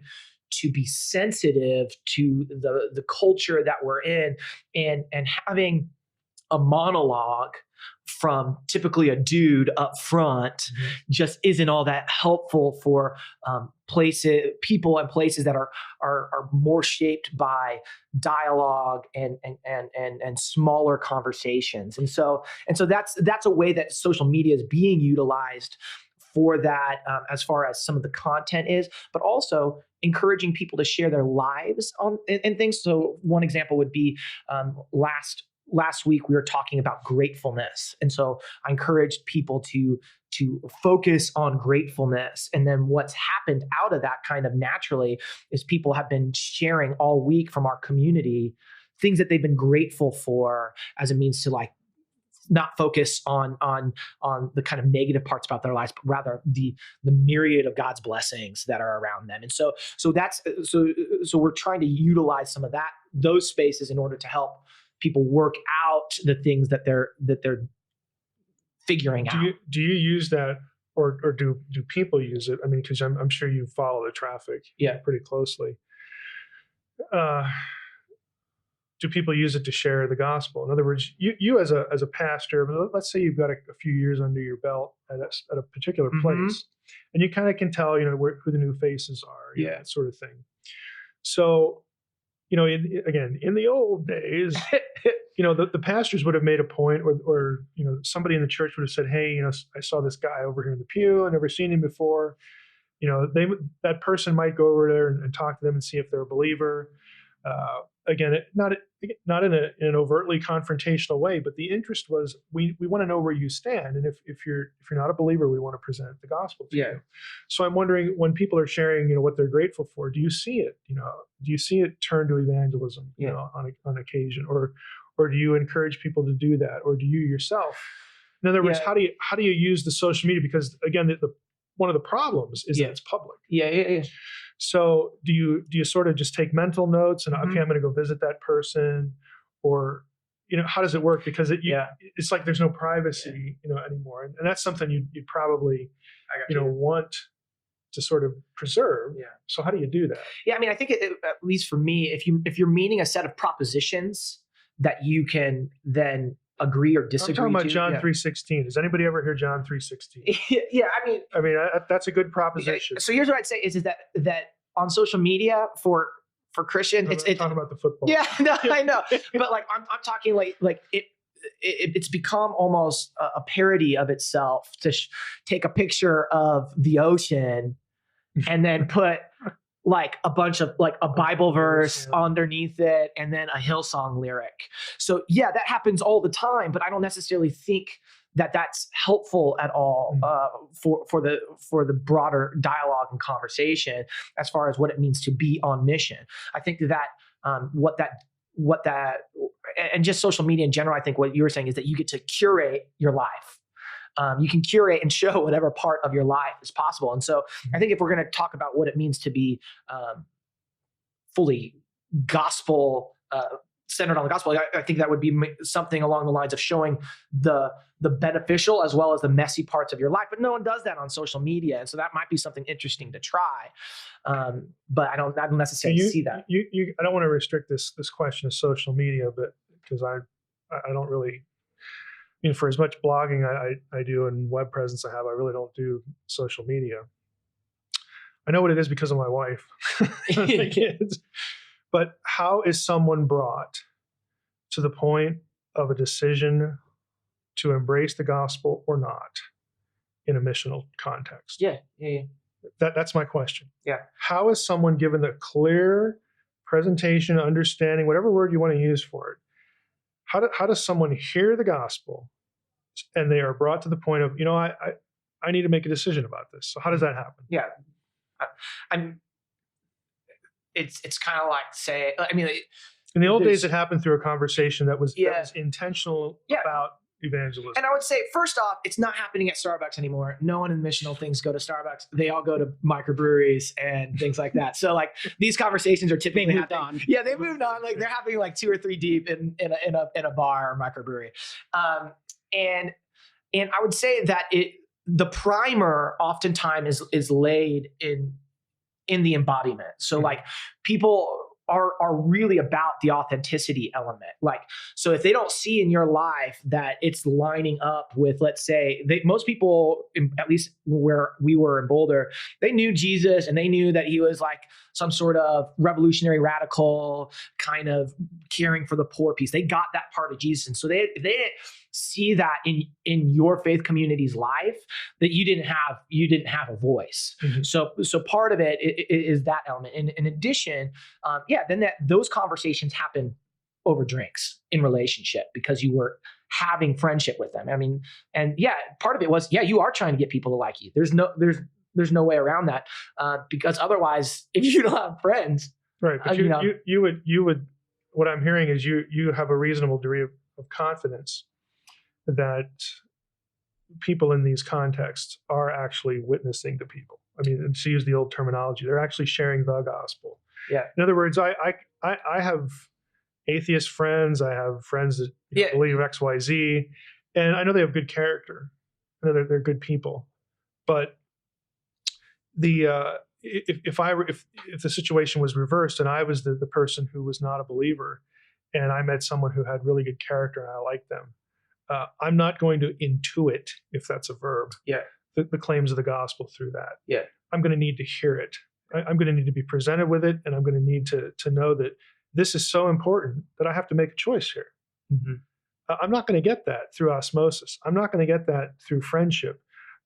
what I'm going to get is I'm going to feel respect for this person because we have a relationship, and that's what was missing in the old days. Yeah. But now that's established, do you feel reasonably confident that those kinds of conversations are happening? Yeah, I mean, for me personally, I would say so. Like, I remember, like, so, like, one piece is, like, we all work, a majority of us, I should say, at our church in Colorado, and we work bivocationally, and I really do think that is probably. I would agree. Like, I mean, that was hands. Like, I worked in Starbucks, funny enough, but I worked in Starbucks, and then I also worked for like a computer retail company as well. And so, but those conversations would start in those workplaces. And then as you were doing life together, you would find these moments to speak in. So like, I had a lot of friends, like LGBTQ friends at the computer company I worked for. In when Westboro Baptist came to the University of Colorado, they were really upset. Sure. And so then all of a sudden we're presented with an opportunity to say, that's not the Jesus that is presented in the gospel. Like, that is not the Jesus that is actual, and so those are the types of things but I only got a voice in their life because I wasn't that. Does that make, like, I'm smiling because I just know pastors that were pastors' kids, and they sort of just grew up in church, and not only grew up in church, they went to Christian college. They didn't have, I had 35 jobs from the time that I left high school to this one now. I mean, I was constantly around lost people, and I'm glad. I am so glad, because I've just met people that cannot have a normal conversation without church speak. I mean, they just can't. And a lot of those people end up in the ministry, and they just can't communicate. I mean, there's just this impediment, to it. So that's a conversation for another day. So, Johnny, do you have anything else before we wrap up?